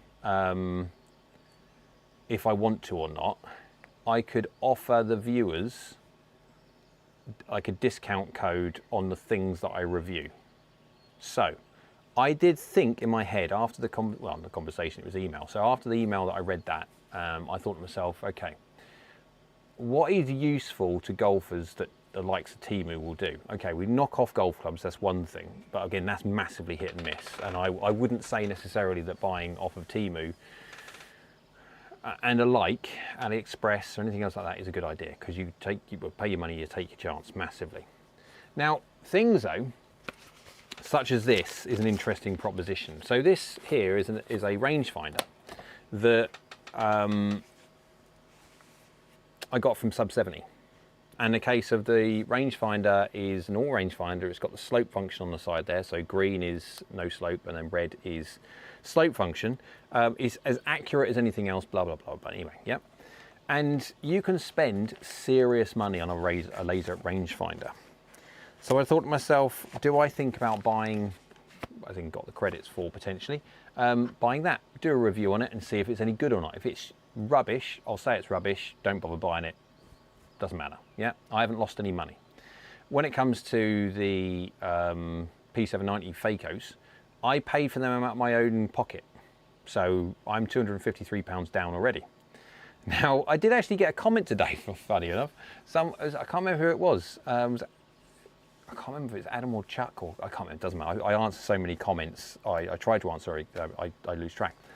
But he said, if you ever want to get rid of them, he'll buy them. And I said to him, look, under normal circumstances, absolutely not.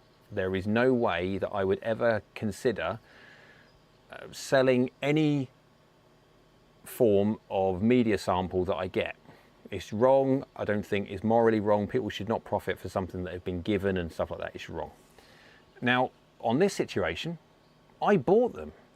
So there is no problem there. I mean, they physically come out of my own money. So it's not like I'm selling anything that I've got from any other manufacturer. That's just wrong. It was me.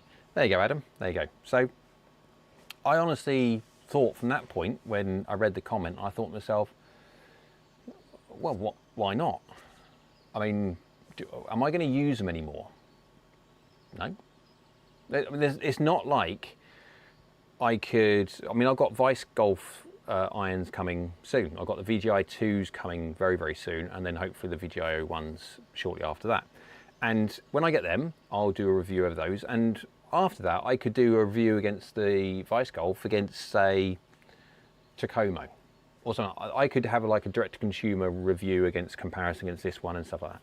The Temu ones, I'll be honest, what am I going to compare them up against, really? Unless I was going to go up against another manufacturer. But I've already proved they're as good as a modern-day P790. So there's no point in me doing another review with them again. So it kind of just, yeah. So I have thought about, should I sell them? I'm £253 down. The problem is you can't get them anymore, but you can do, because what will happen is they'll go out of stock for a little while and then they'll find some more heads and they'll come back on again. And that's the nature of what happens when it comes to the likes of Temu and AliExpress. They've only got a finite certain amount of stock, we'll call it stock, and then they have some more stock and then they'll put another load out and then they'll run out of stock again. They'll go away for a week, a month or whatever, and then come back again. So yeah. Teddy says, so cool you did the fake Temu 790 review. I see those on Temu and have always wondered if they were any good. I don't know if they are. This is the thing, I'm a sample set of one. All I can tell you is that mine work great, but that could just, I don't know. I can't order 10. Well, I could, but it'd go daft. And he says, Carl, is that according to the data I've collected from Jay and Cool Club's most King Tour, what was the... Oh, hang on, I've missed a load of things. Do you think that PXG 300 XF car boot 100? Oh yeah, well done. 85 mile an hour, 7.9 speed, get enough height but weak ball flight. Okay, so do you have a path and face issue, Ben? Do you swing left with the face open, or do you just have a serious path okay, face okay, but massive loft delivery? Most forgiving irons with the 92, was that 92 miles an hour? Wow. Cobra King Tour. I really like the Cobra King Tour, by the way. One of the reasons Carl says, cheers Andrew, they do look nice. I like PXG Gen 6s, just fancy to change. Might look at Diamond Power 4s as well, decent golf clubs as well. Temu offers free return on that item, but they really, interesting. To be frank, all the data I have from PXGs are not forgiving. They do not have good front to back dispersion. Anyone who's listening, there is a reason, I think, why certain manufacturers are hesitant to involve themselves with the way I test things. PXG, I'm very open with how I test things, and I am different to most, stroke nearly everyone. And because I deal with head data only, and anything that I pick up and find I will report and have measured data to show any conclusion. I do wonder if a manufacturer that has doubts, secret doubts of its own equipment, purposely will not entertain a certain way of testing.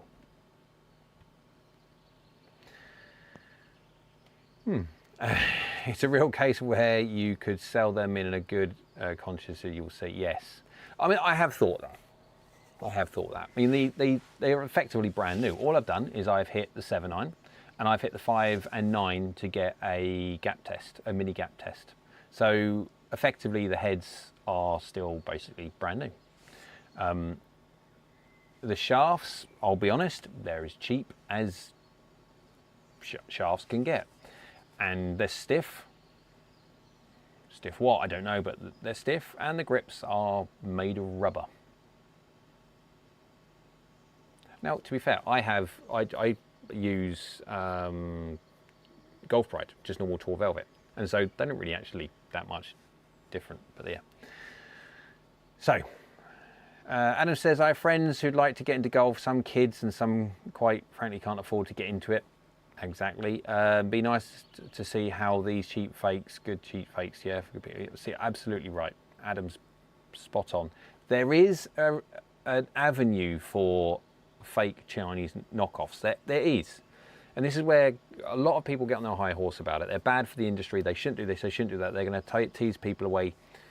Okay, there might be a small percentage of people that will go, do you know what, I'm not going to spend £1,200, whatever it would be, on a set of P790s. I'm going to try my luck and go get a P790 knockoff for 250 quid, or whatever they are at the moment, if you can find them, from Temu or alike. And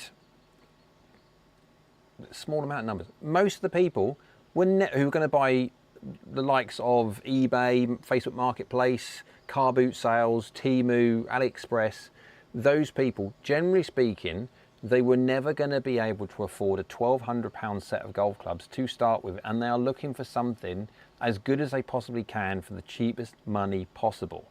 So the people that think that it's going to completely and utterly kill the industry and stuff like that, it's need to have a little bit of perspective more than anything else.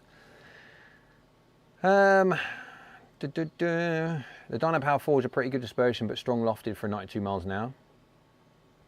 Very. Too far for me. Didn't know that, Andrew. Sound like I defo need to look into that, from Carl. But yeah, about the PXG.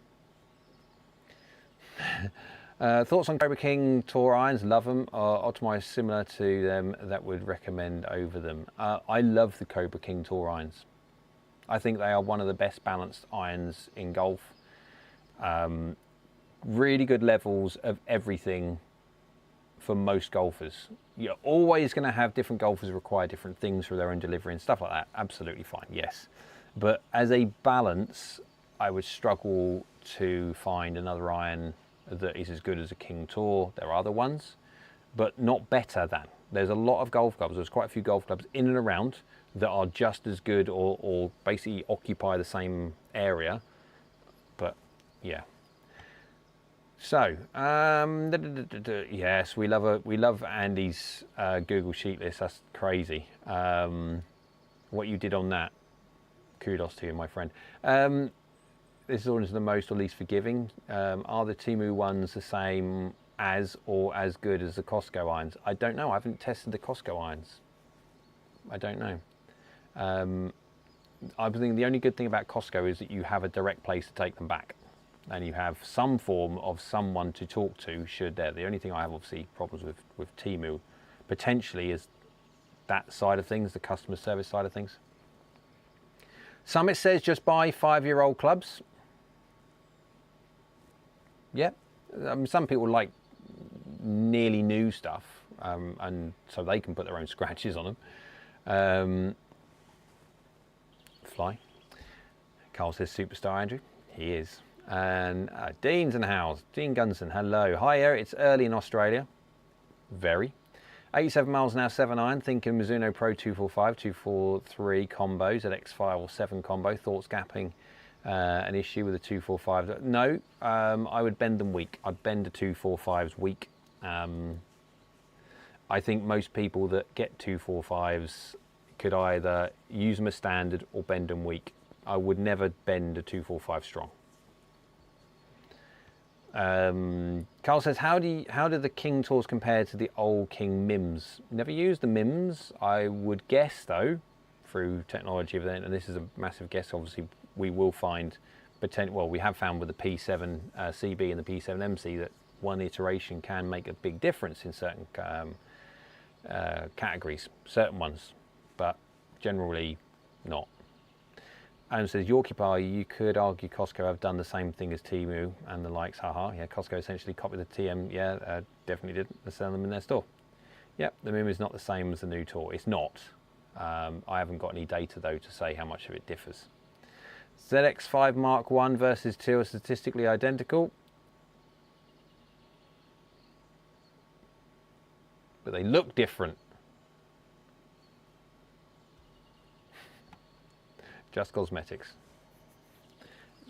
It's very difficult unless you're going to go through a huge process of metallurgy, changing this, changing that, that you can be in Shrixon's ballpark with the costs that they Shrixon are still continuing to try and occupy, and push the likes of R&D to that extent. Yoga Bar looks like Adam. Summit says King Tour equals 923 forged. No, Andrew says, and Andrew is right.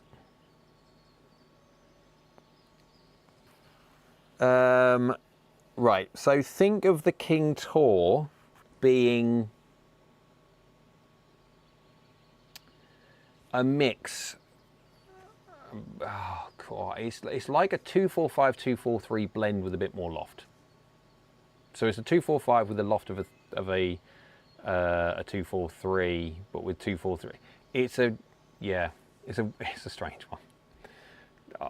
You've got the MB, the CB, and then the King Tour, and then you've got the Forge Tech. So the Forge Tech is a 245 effectively, and no different to a P790 and an i530 and stuff like that. It's their hollow-bodied player's distance iron. Then you've got the Forge Tech X, which is pointless, but you've got it, and that's what that does.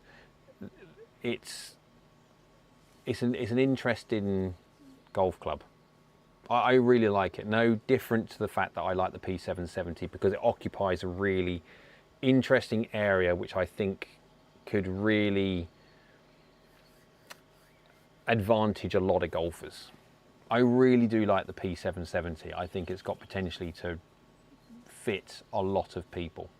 And I wouldn't be worried about the size of the head or anything else like that because, again, for the years of testing that I've done with amateur golfers, one thing I have noticed, and it is a far more of a commonality than it is not, that you give a amateur golfer, regardless of their handicap, a smaller golf club, their brain sees that golf club being so small now, and their bum goes 50p, 5p, 50p, 5p, thinking I've really got to be concentrating now. And their spray consistently gets better with a smaller club head. So they are more consistent on striking the middle of the face with a smaller club head, and that just constantly happens. Yes, you do get the odd person that doesn't do that and they just don't hit it very well, but no different to what they don't hit their normal ones very well. But absolutely, as a general straight across, it is incredible just how much spray consistently changes when you make the club head smaller. So P770, stuff like that, don't be worried about the size of it. Test it. Just don't be afraid. If you can, test any piece of equipment you possibly can do. It's fun understanding, first of all, how different pieces of equipment work with you, and this is the whole shaft query again. Yes, I get that, but the shaft conversation is a completely different conversation itself. Frustrating, but it is.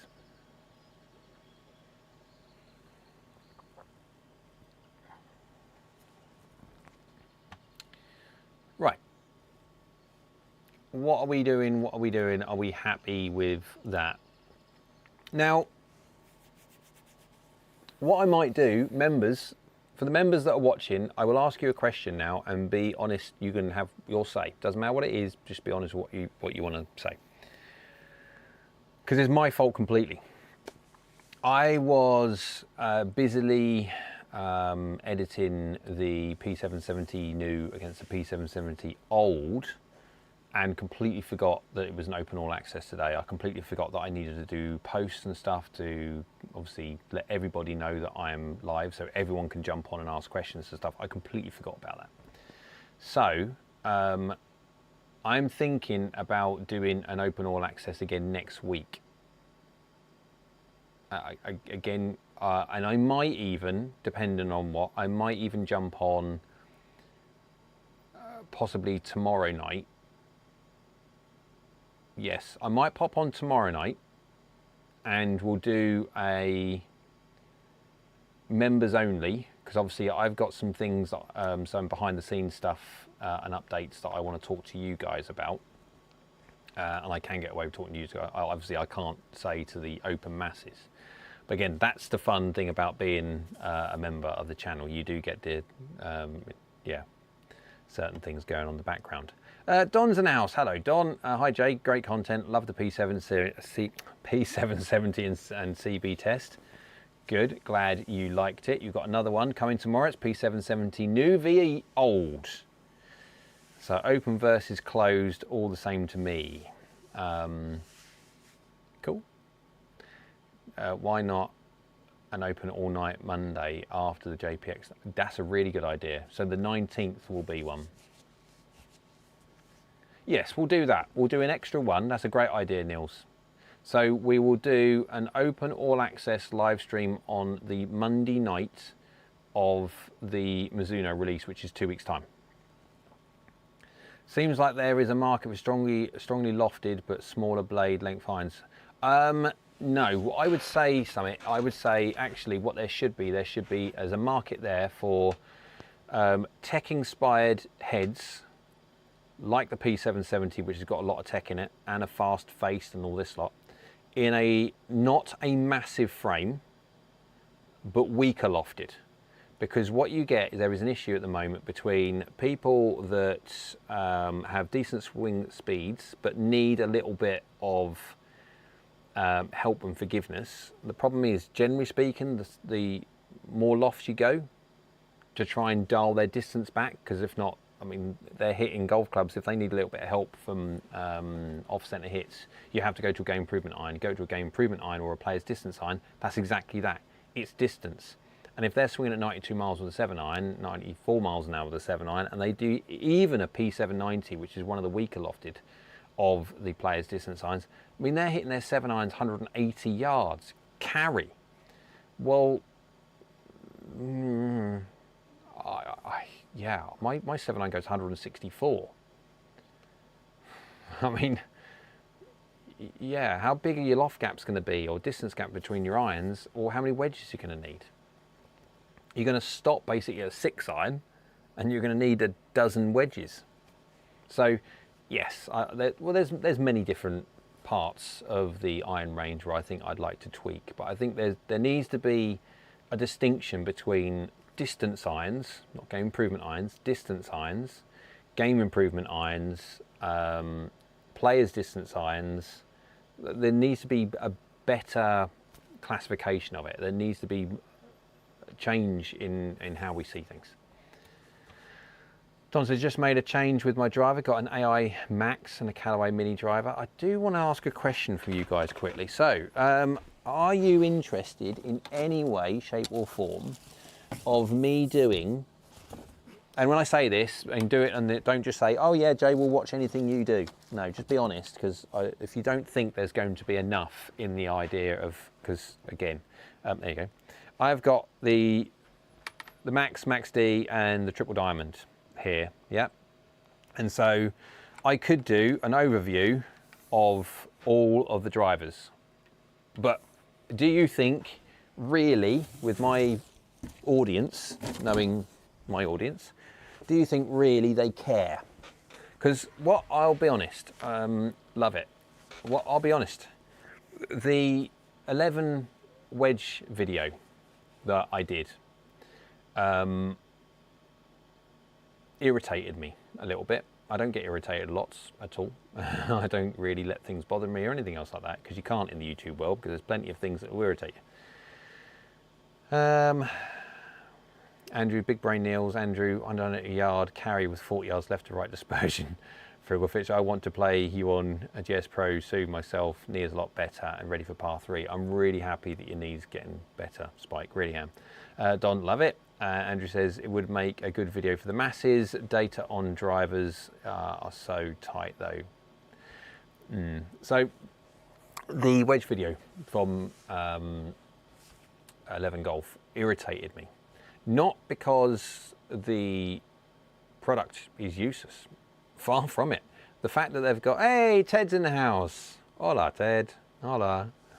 Nice to see you, or kind of see your little icon, yeah. Carl says, I've gone off Callaway since I've seen that most of the heads on tour are different to retail. Yeah, but then again, there's a lot of that. There is a lot of that. To be fair, a lot of the tour heads are slower than the retail heads. The retail heads are just every all manner. You could quite easily have a legal one bought from retail. But all of the tour heads are slow. Yeah, all manufacturers' tour heads, irons are the same though, true. But I put a lot of effort into that 11 wedge video. Obviously took at least 4.5 hours out of my day. So I just got eyelash me eye, to do the filming for the on-course stuff. And it was 4.5 hours worth, because the problem I've got is, and I don't know how long the actual content was, 16 minutes or so, something like 16 minutes. It took me 4.5 hours effectively to do or get the content for 16 minutes, because I'm on a golf course which is being used by paying customers. And to make sure I don't get in the way, I've got to make sure that I'm respectful for everyone and jump in and jump out whenever I can. And so, Ted,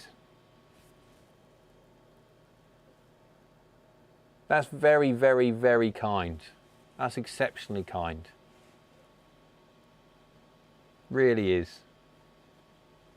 Warms my heart when people do that, especially when I'm going on about how I'm struggling when it comes to this, like the wedge video. And it did irritate me, because I put a lot of work into that, and I think it's got like 1.4 thousand views, and I'm thinking, why? I know people want me to go out on golf course because it adds a different aspect to it, but I'm thinking, look, I can do a Temu video and it gets 62,000 views in a week, and I'm in here. Rick Shields can do his hit studio thing, and he gets whatever views he gets hundreds of thousands of views from all the bits and pieces, obviously because it's Rick, but he does all the stuff in his studio. And I really get and understand, and I would like to get out on golf course more, because I agree it adds a certain entertaining level of difference. Doesn't give you anything, doesn't actually show anything whatsoever. The stuff that Mark did with the GT drivers from Titleist. Shows pointless him being on golf course testing them, because it is absolutely down to how you hit that individual one, how you strike that individual one, what delivery was it, what the wind was doing, where you hit the ground, did it hit an upslope, downslope, did it run into the rough, did it do that? You cannot say one is better than the other on the basis of hitting some shots on the golf course on a review. The only way you can do that is by hitting countless shots, bang, bang, bang, bang, bang, to see if one golf club is better than the other.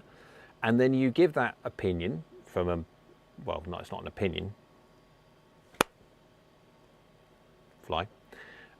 You give that information then to the consumer based on, if you hit enough shots on the golf course over the passage of a year, say, that net you will be longer with this one. If you take out all the occasions that you hit, that one hits an upslope and stops, but the next one might hit a downslope and go, all this lot, overall you will be longer.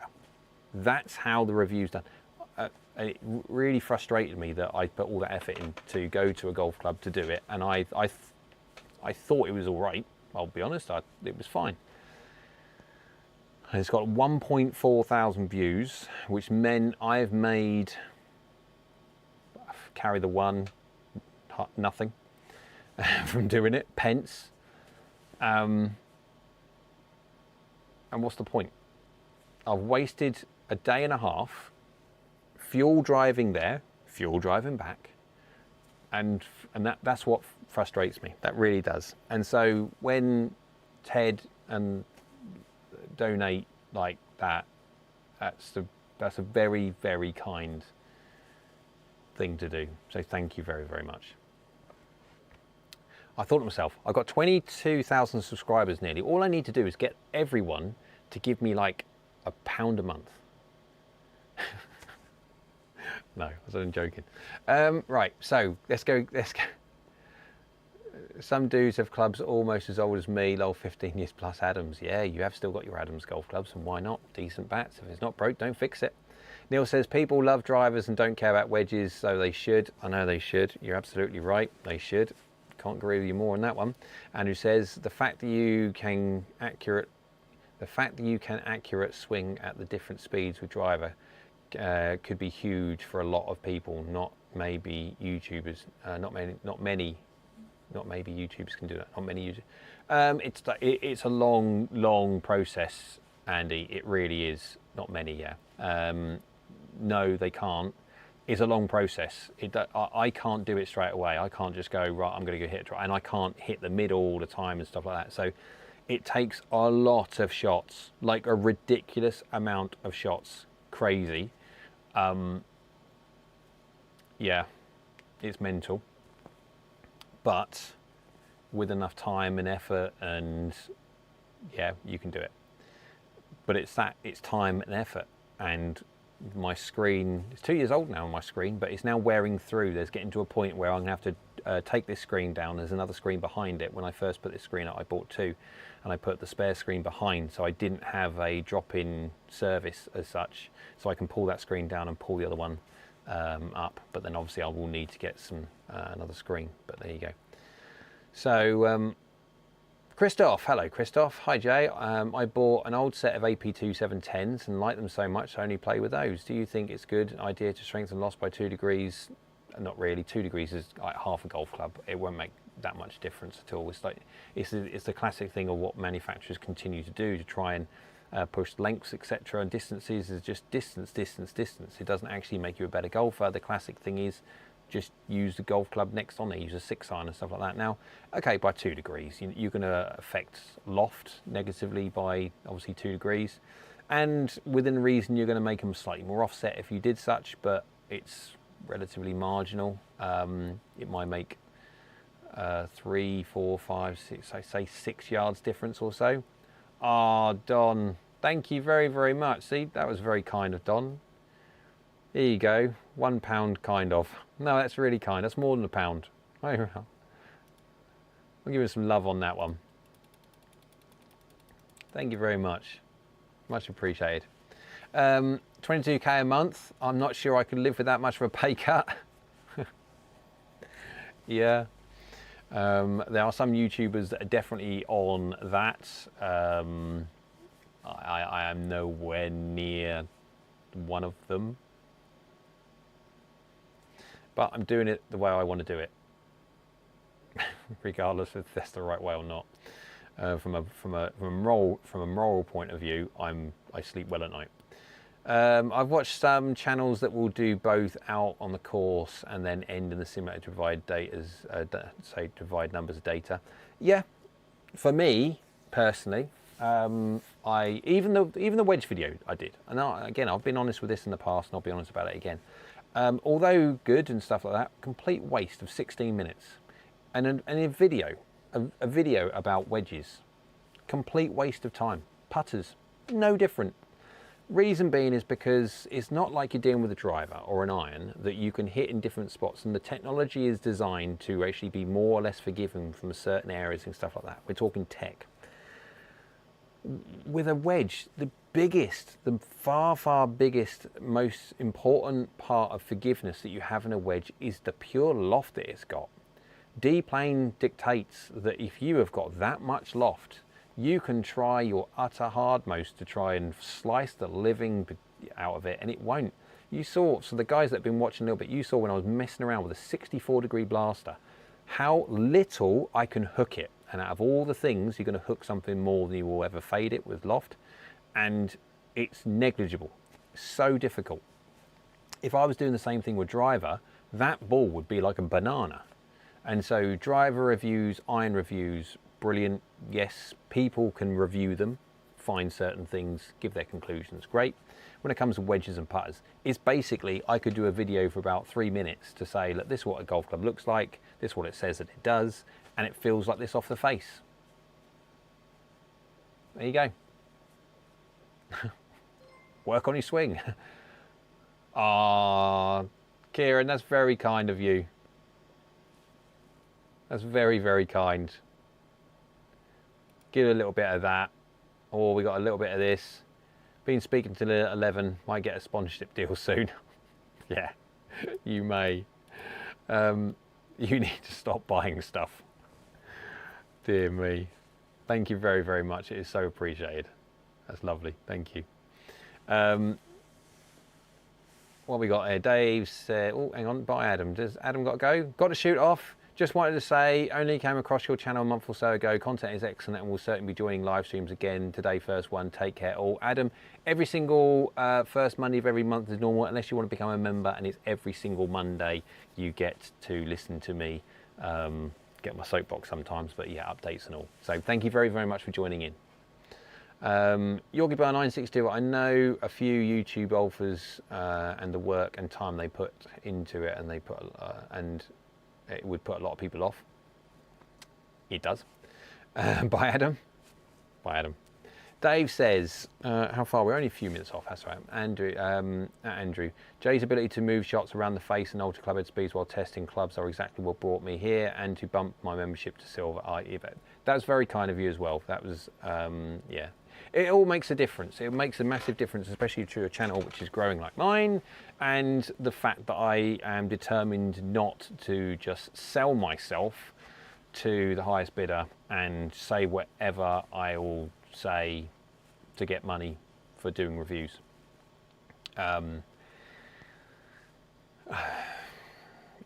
Is it the most like, from a business point of view, is it the best way of doing things? No, because the whole idea of business is that you turn over a profit and stuff like that.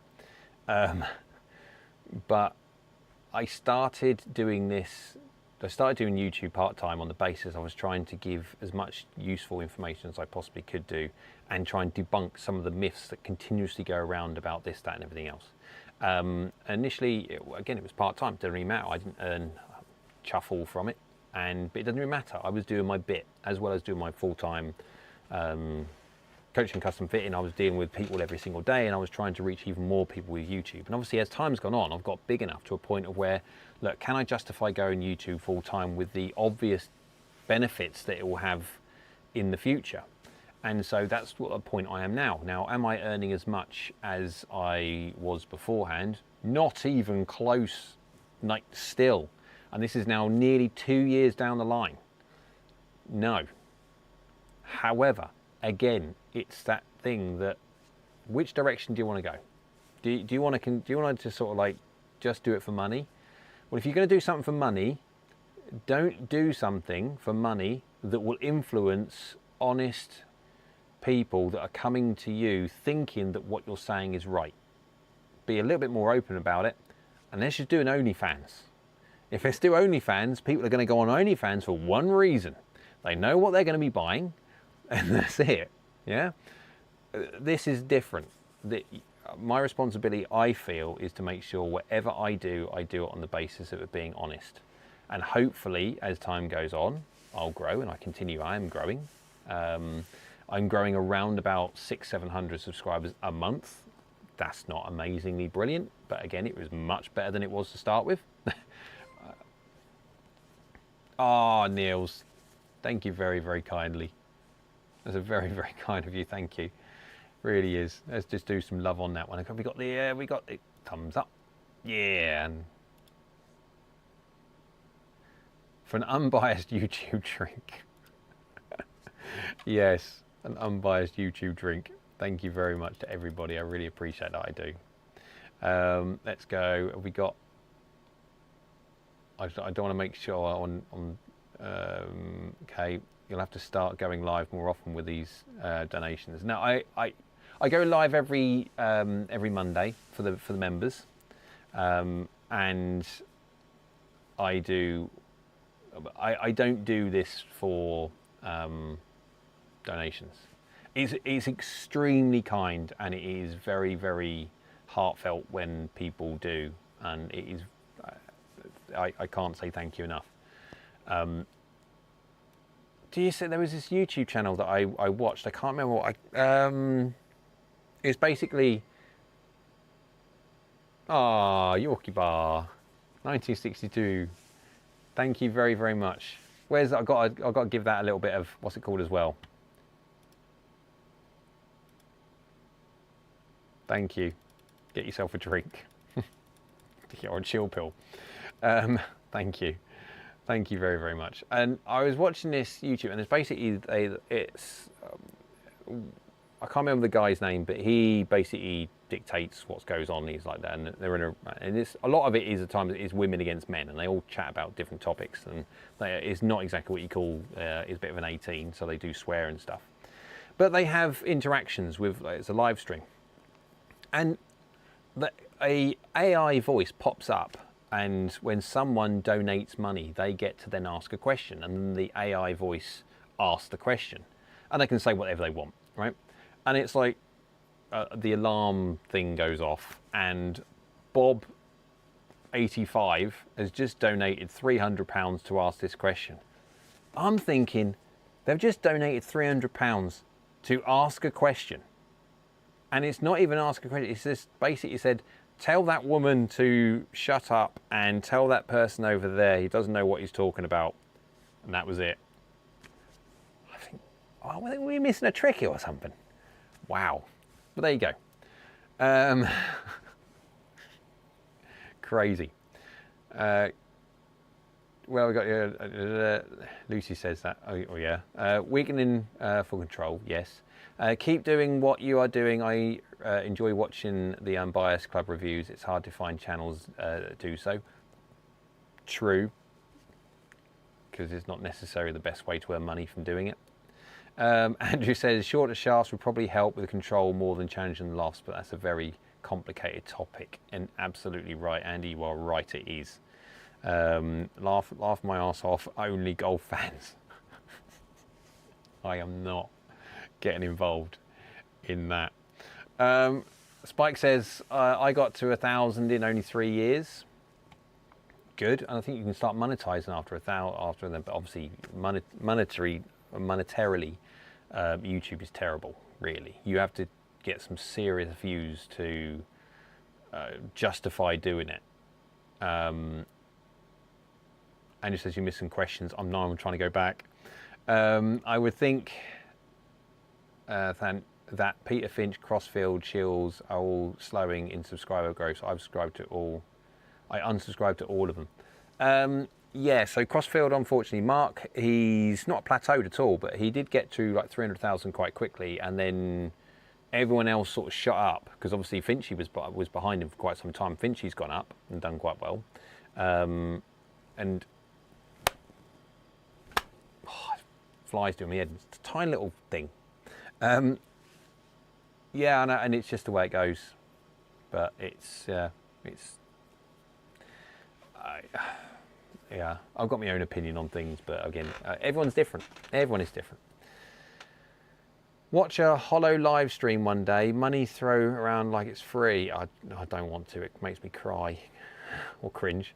Dan says, how does a person become a member? So Dan, what you can do is if you want to, you can pop onto my YouTube homepage and next to subscribe if you are not a subscriber, which obviously I think maybe, but there is a join button.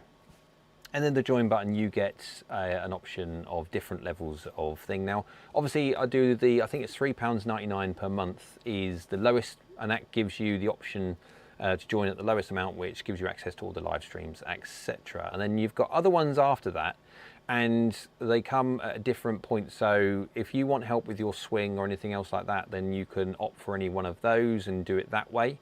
I do also do online lessons as well, but they are at a slightly higher rate. So if you're a member, you get a discount on. Anyway, I won't bore you. Yeah, so just crazy. Now, generally speaking, I don't coach that much anymore on the basis that I'm so busy doing my own thing and stuff. So tomorrow I have got a fun little parcel from Foresight coming. It is a new piece of tech which they are going to introduce to the market, hopefully at the back end of this year. It will be an interesting addition to the line with potential to really help golfers. I can't say anything else. Oh, Andrew, thank you very much.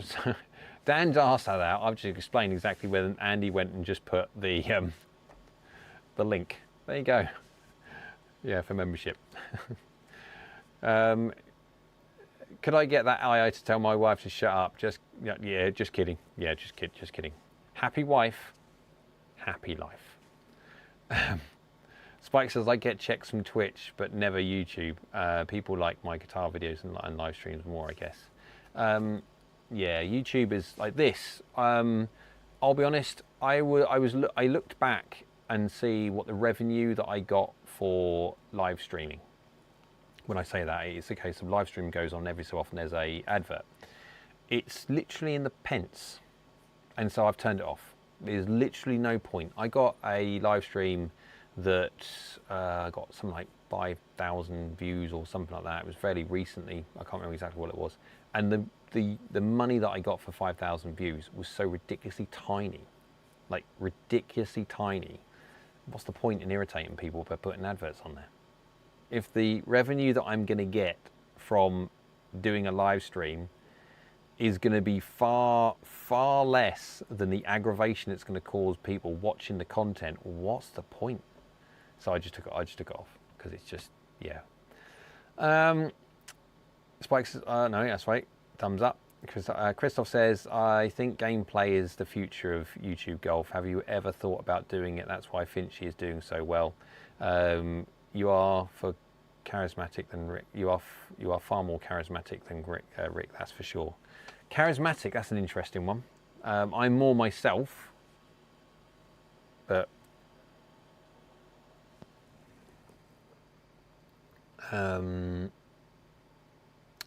Twitch income is all subs and donations, not ads, is it? I don't know. I've never done Twitch. Apart from bad joke. True. I never know. It might be worth me at one point. I don't know. There is far more. There's got to be other ways. Well, there is other ways, but I can remember. There's a certain manufacturer of golf clubs that I reached out to say, look, can I test your equipment? And they returned the email, words to the effect of, I don't know verbatim, but words to the effect of, yes, how much money do you want for the test, to do the review? None. Because if you pay me to do the review, you're going to want me to do a good review, and the review you get is the honest review, whether it's good or bad or indifferent. I don't want paying for it. And then, but people will. They'll just go, £1,000. I want to do. I want £1,000 to do the review. And look, £1,000. Let's put £1,000 out there, right? £1,000. It's going to take me a day and a half to do. So £1,000, day and a half. That's good money. I don't care how affluent you are or whatever it be. £1,000 for a day and a half's work is great money. Yep, I'd love it. But, and this is the thing, but from a manufacturer's point of view, £1,000. When you look at a direct-to-consumer manufacturer, let's just take a direct-to-consumer manufacturer because it gets more complicated when we're talking about other ones. But let's just talk about direct-to-consumer manufacturer. They're making the most money because they're buying their bits and pieces in, no different to the likes of all the other big brands do. But then they sell it directly to the consumer and miss out the accounts, miss out the retailers, because everyone wants a little bite of the cherry. So that £1,000 they're going to give someone to do a review, which is daft. But that £1,000, very quickly, all they've got to do is that person's review has got to sell 3 sets of golf clubs. That's it, done. And then that review that they've had to pay £1,000 for, that in its life sells 100 sets of golf clubs. They've made money hand over fist. But it's still wrong. Not for them to make money. It's a business. Of course they can make money. What is wrong is the initial, the company in question that I won't say, started the conversation with, how much money do you want? And I've got no doubt I could have easily put £1,000, £2,000 or whatever, and have quite happily paid for it. And then they would have said, well, as we've given you this, can you ensure that you at least say this or do this or do this or have the thing?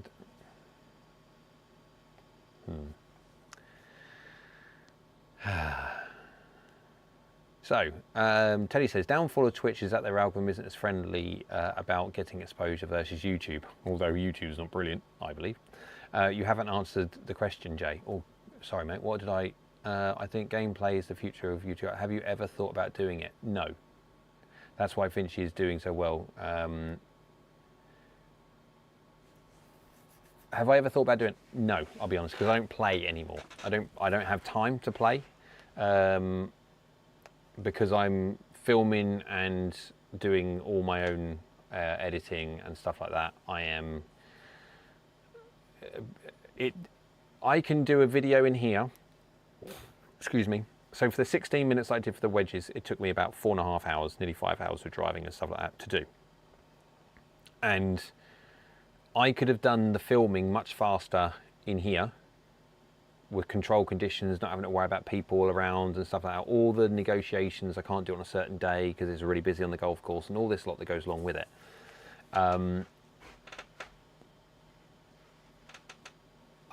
You need a cameraman. You can't do it, or I find it very, very difficult to do it one-man camera idea. It's tricky. It's not very good if you do one-man camera. It's very either static or very jiggery around as you walk down the fairway like this. It's not the, yeah.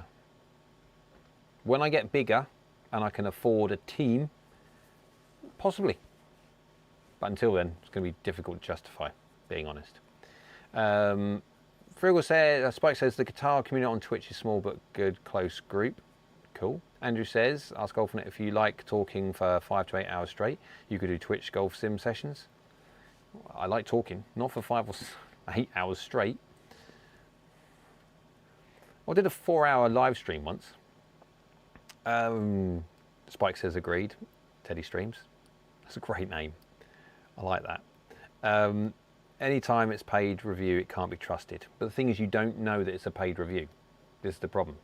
You don't. There are so many out there that are paid reviews. And my job, yeah, is not to poo-poo any particular YouTube channel or any particular review or anything else like that. I could, but then all I'm doing is basically throwing stones and stuff like that. It's not like I will do things my own way. How other people conduct themselves is up to them themselves to police morally. All I can do is what I know I feel right and happy doing. And if it ever comes to a point where I am taking money to do a review, I will stop doing YouTube. Because it's wrong. In my own eyes. What they do is up to them. What a lot of people do is up, yeah. Andrew, Spike says, Andrew, golf on gamers draws better. Lol, crazy, I tried. Golf on gamers draw, I don't know, man. Look at Project Farms, man is a saint. What Project Farms, what's that? Team Nuts. Yeah, that'd be good. What's Project Farm? Obviously, I'm nothing to do with farming, I'm hoping.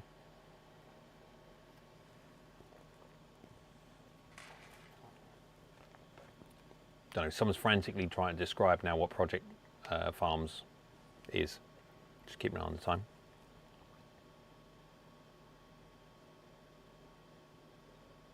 Oh, Chuck replied. I remember that name from earlier on when I did a huge channel. He's a tool product review guy. Oh, okay. Never gets paid for products. Good. Good, good, good. But then again, he's now to a point of where he can now be very much so down the same route that I am still.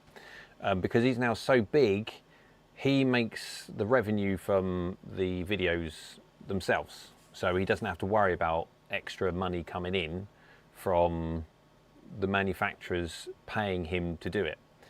There are too many in the golf YouTube side of things that take money for reviews, partially on initially because it's the only way that they can survive, because the YouTube ad revenue that you get, obviously for so many views, is so poor that they can't survive.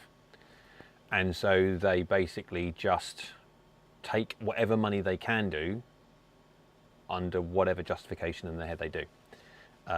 Because again, when it comes to why am I doing YouTube? Because honestly, I thought to myself I could continue coaching and custom fitting and stuff like that, earn more money, absolutely yes. But what direction does my life want to go in? Yeah, I could either stay in a cave for however long, and that's effectively what you do. You close the door, you open it up to let someone out and let someone in. Hi, how you doing? Have another hour, 2 hour, 3 hour session, whatever, you're going out. And you basically, that's what happens is you churn people over. It's like a conveyor belt of people with the door constantly open, shut, open, shut, open. You never go outside, really. Yeah. Because I had, when I was in Berry Golf Range, I had my own studio, and of course that was indoors and everything was controlled and stuff like that. So I never saw the light of day. And you do that for 10 hours a day. And yes, it's lucrative, absolutely, but that's your life. It's like in a little cave. And how do I see YouTube and the potential that YouTube gives going forward is huge. And so, yes, for me, I have to put up with a certain large amount of short-term pain for potential long-term gain. And so I will continue doing my reviews the way I do. Going to jump, enjoyed your live and your engagement. I look forward to your upcoming videos. Teddy Streams, thank you very, very much for your all your comments in your chat. Very much appreciated. Thank you. Later, Teddy, says Andrew. Yorkpa says, do you think being sponsored is the same as paid reviews? No, because sponsored is open. Paid reviews is behind closed doors. So without throwing stones, I won't name any particular individuals or any particular videos or anything else like that. But there's a big difference between being paid for a review to be done and a certain light being shone positively on a piece of equipment from the company initially paying the individual. When you're sponsored, so like, I mean, okay, I've got Mizuno hat, I've got Mizuno top, I've got Mizuno trousers on, I've got Mizuno shoes on, but I choose to wear this. Yes, I get it for free. Mizuno send it to me to wear it on camera, but they send it to me for free. I wear it because I like Mizuno stuff. You guys, you may like Callaway stuff or Ping stuff or whatever manufacturer you like is great. It's your own personal choice. I like what I like, but it makes no difference to the stuff that I do or I don't do because I don't get paid for it. Whether I have said, I don't know how many times, Mizuno would have to be putting a fair amount of zeros on the end of a number. And I'm talking, okay, what's my price? If someone paid me, if Mizuno said, like, we're going to give you £10 million and we basically want your reviews to be, they're the best thing since sliced bread. £10 million. Okay, not being funny. I've got a family to think about and stuff like that, as many people have, and I've got two kids that you think, well, £10 million every single year. It doesn't take long before you can start buying islands, and so everyone, you have to think that way. Absolutely, you're talking about a completely ridiculous amount of money, but we're not. So someone's going to pay me 50 grand. Fair enough, 50 grand is a decent amount of money. It is for a lot of people. It's a huge amount of money, and for some people, it's money that falls out their pocket. I'm not going to say whatever for 50. No, that's not right. It's not right. Give me 10 million and I would, yes, but no. Richard, hello. Richard, I hope you're well. Hi, Jane, nice to see you again. I hope the shoulder's coming along. It's fine, kinda. Aggravated a little bit late last week because of all the P770 stuff, because I got all the stuff obviously late, so I had to rush it. And I mean, I hit a lot of shots. I do a lot of shots per video anyway, but I was doing all the hitting in one go. And yeah, back ached, arms ached, everything aches. I just yesterday discovered the secret to golf, but I'm not telling anyone. Good, don't tell a soul. Write it down, just in case you forget. Andrew says, Richard, the secret is not being foolish enough to begin with. Yes, that's true, yeah. Damn it, no, I can't sell it and make a fortune. Dave says, you'd be selling your soul like, yes, you would be. Yeah. John says, hi, what are your favourite YouTube golf channels? Me? What are my favourite YouTube golf channels? What do I watch? So, golf channels, hardly anything. So, what I will watch, I'll give you 20p and a button. Time to invest in a hitting robot. Yes. It would save me a lot of work. I can tell you that for absolute certain. I could just set it up to hit a toe. And if I had a hitting robot, I could make my content even better, because every single shot would be 10 mil low, 10 mil heel, 20 mil heel, 20 mil toe, 10 mil toe. And then I would basically hit shots like that. And for drivers, I'd hit high on the face as well. I'd do like a 9-point thing. And I could really do it properly. I could set everything to path 0, face 0, angle attack 3 degrees up, loft delivered, whatever. Yeah, I could really get like properly nitty gritty into what's good and bad and indifferent and stuff like that. But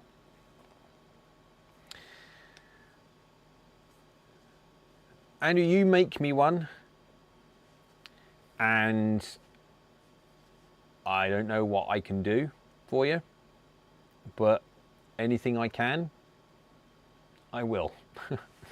You can make me a reliable hitting robot that can hit it from all different locations that I want to as a continuous da da da da da da. I don't know what I can do for it, but I will.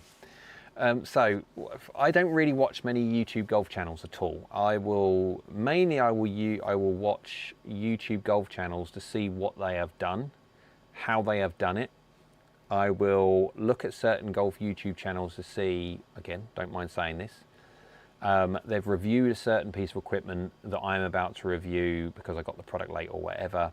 What works for them? Is it the thumbnail? Is it their targeted, their title? Is it their tags? Is it their description?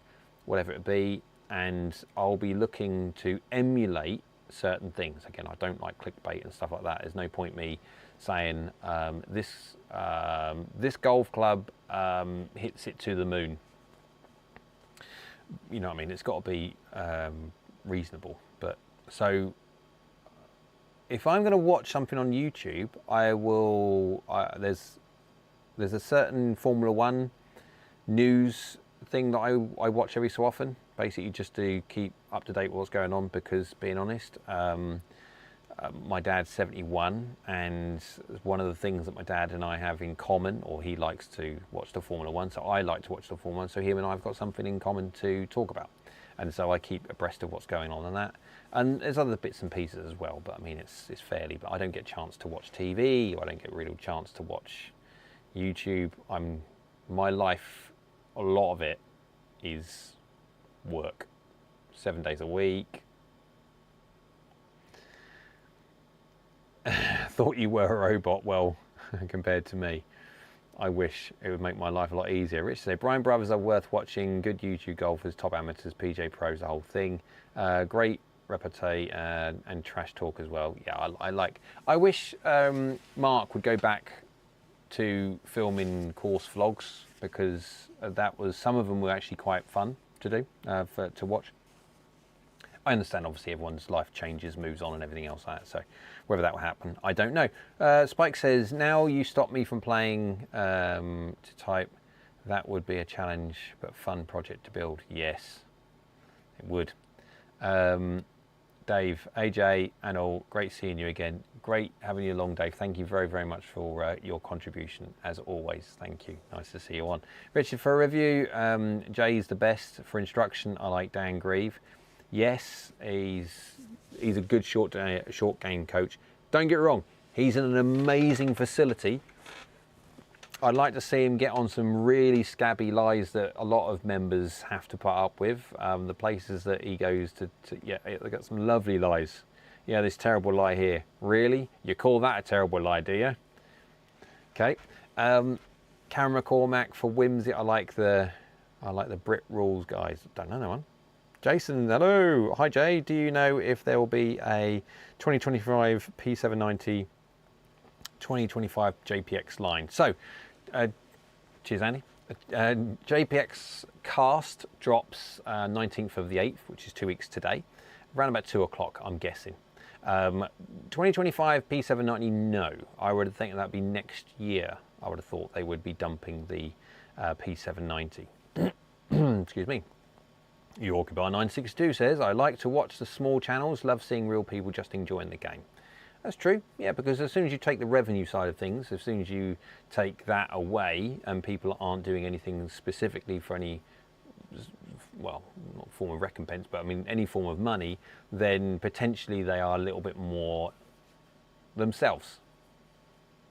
Because they don't really care if it makes money or not, they're just doing it to, well, they just like putting it out on YouTube, I guess. But yeah, Andrew said, if there's no rocks, it's a good lie.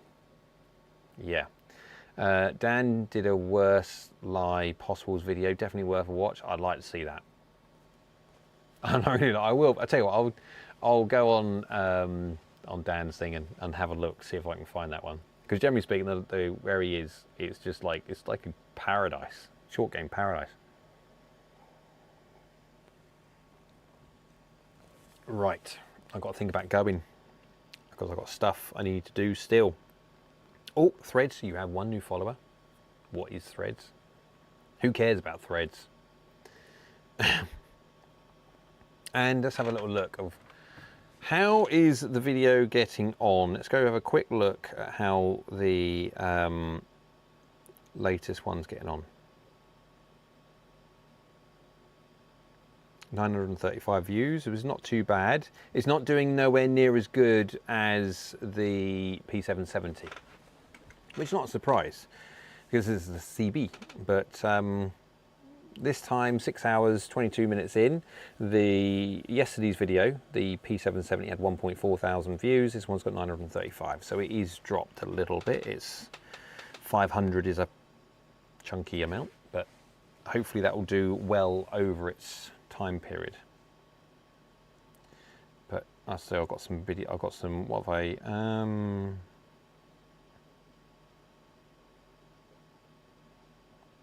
Got to see when's the last one. Okay, so I've got 1, 2, 3, 4, 5, 6, 7, 8.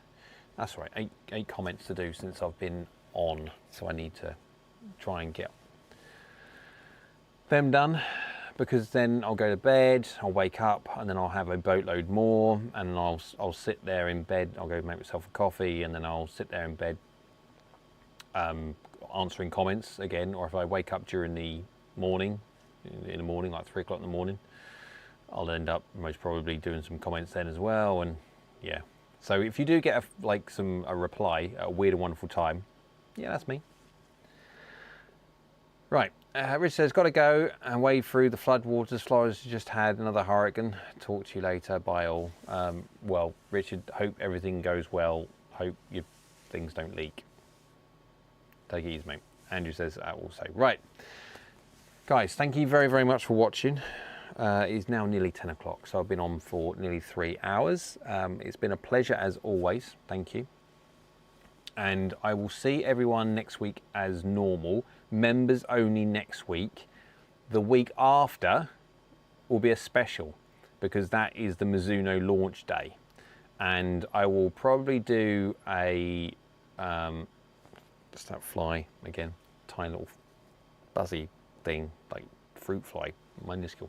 And then I'll do I'm not quite sure, I might be 7:30 or something, because what I want to do is I'm going to be releasing one at, say, 2 o'clock when the embargo is, 6:30 as well, most probably, and then I'll probably go in at 7:30 for a live stream to see what people think and all that lot. So, right, guys.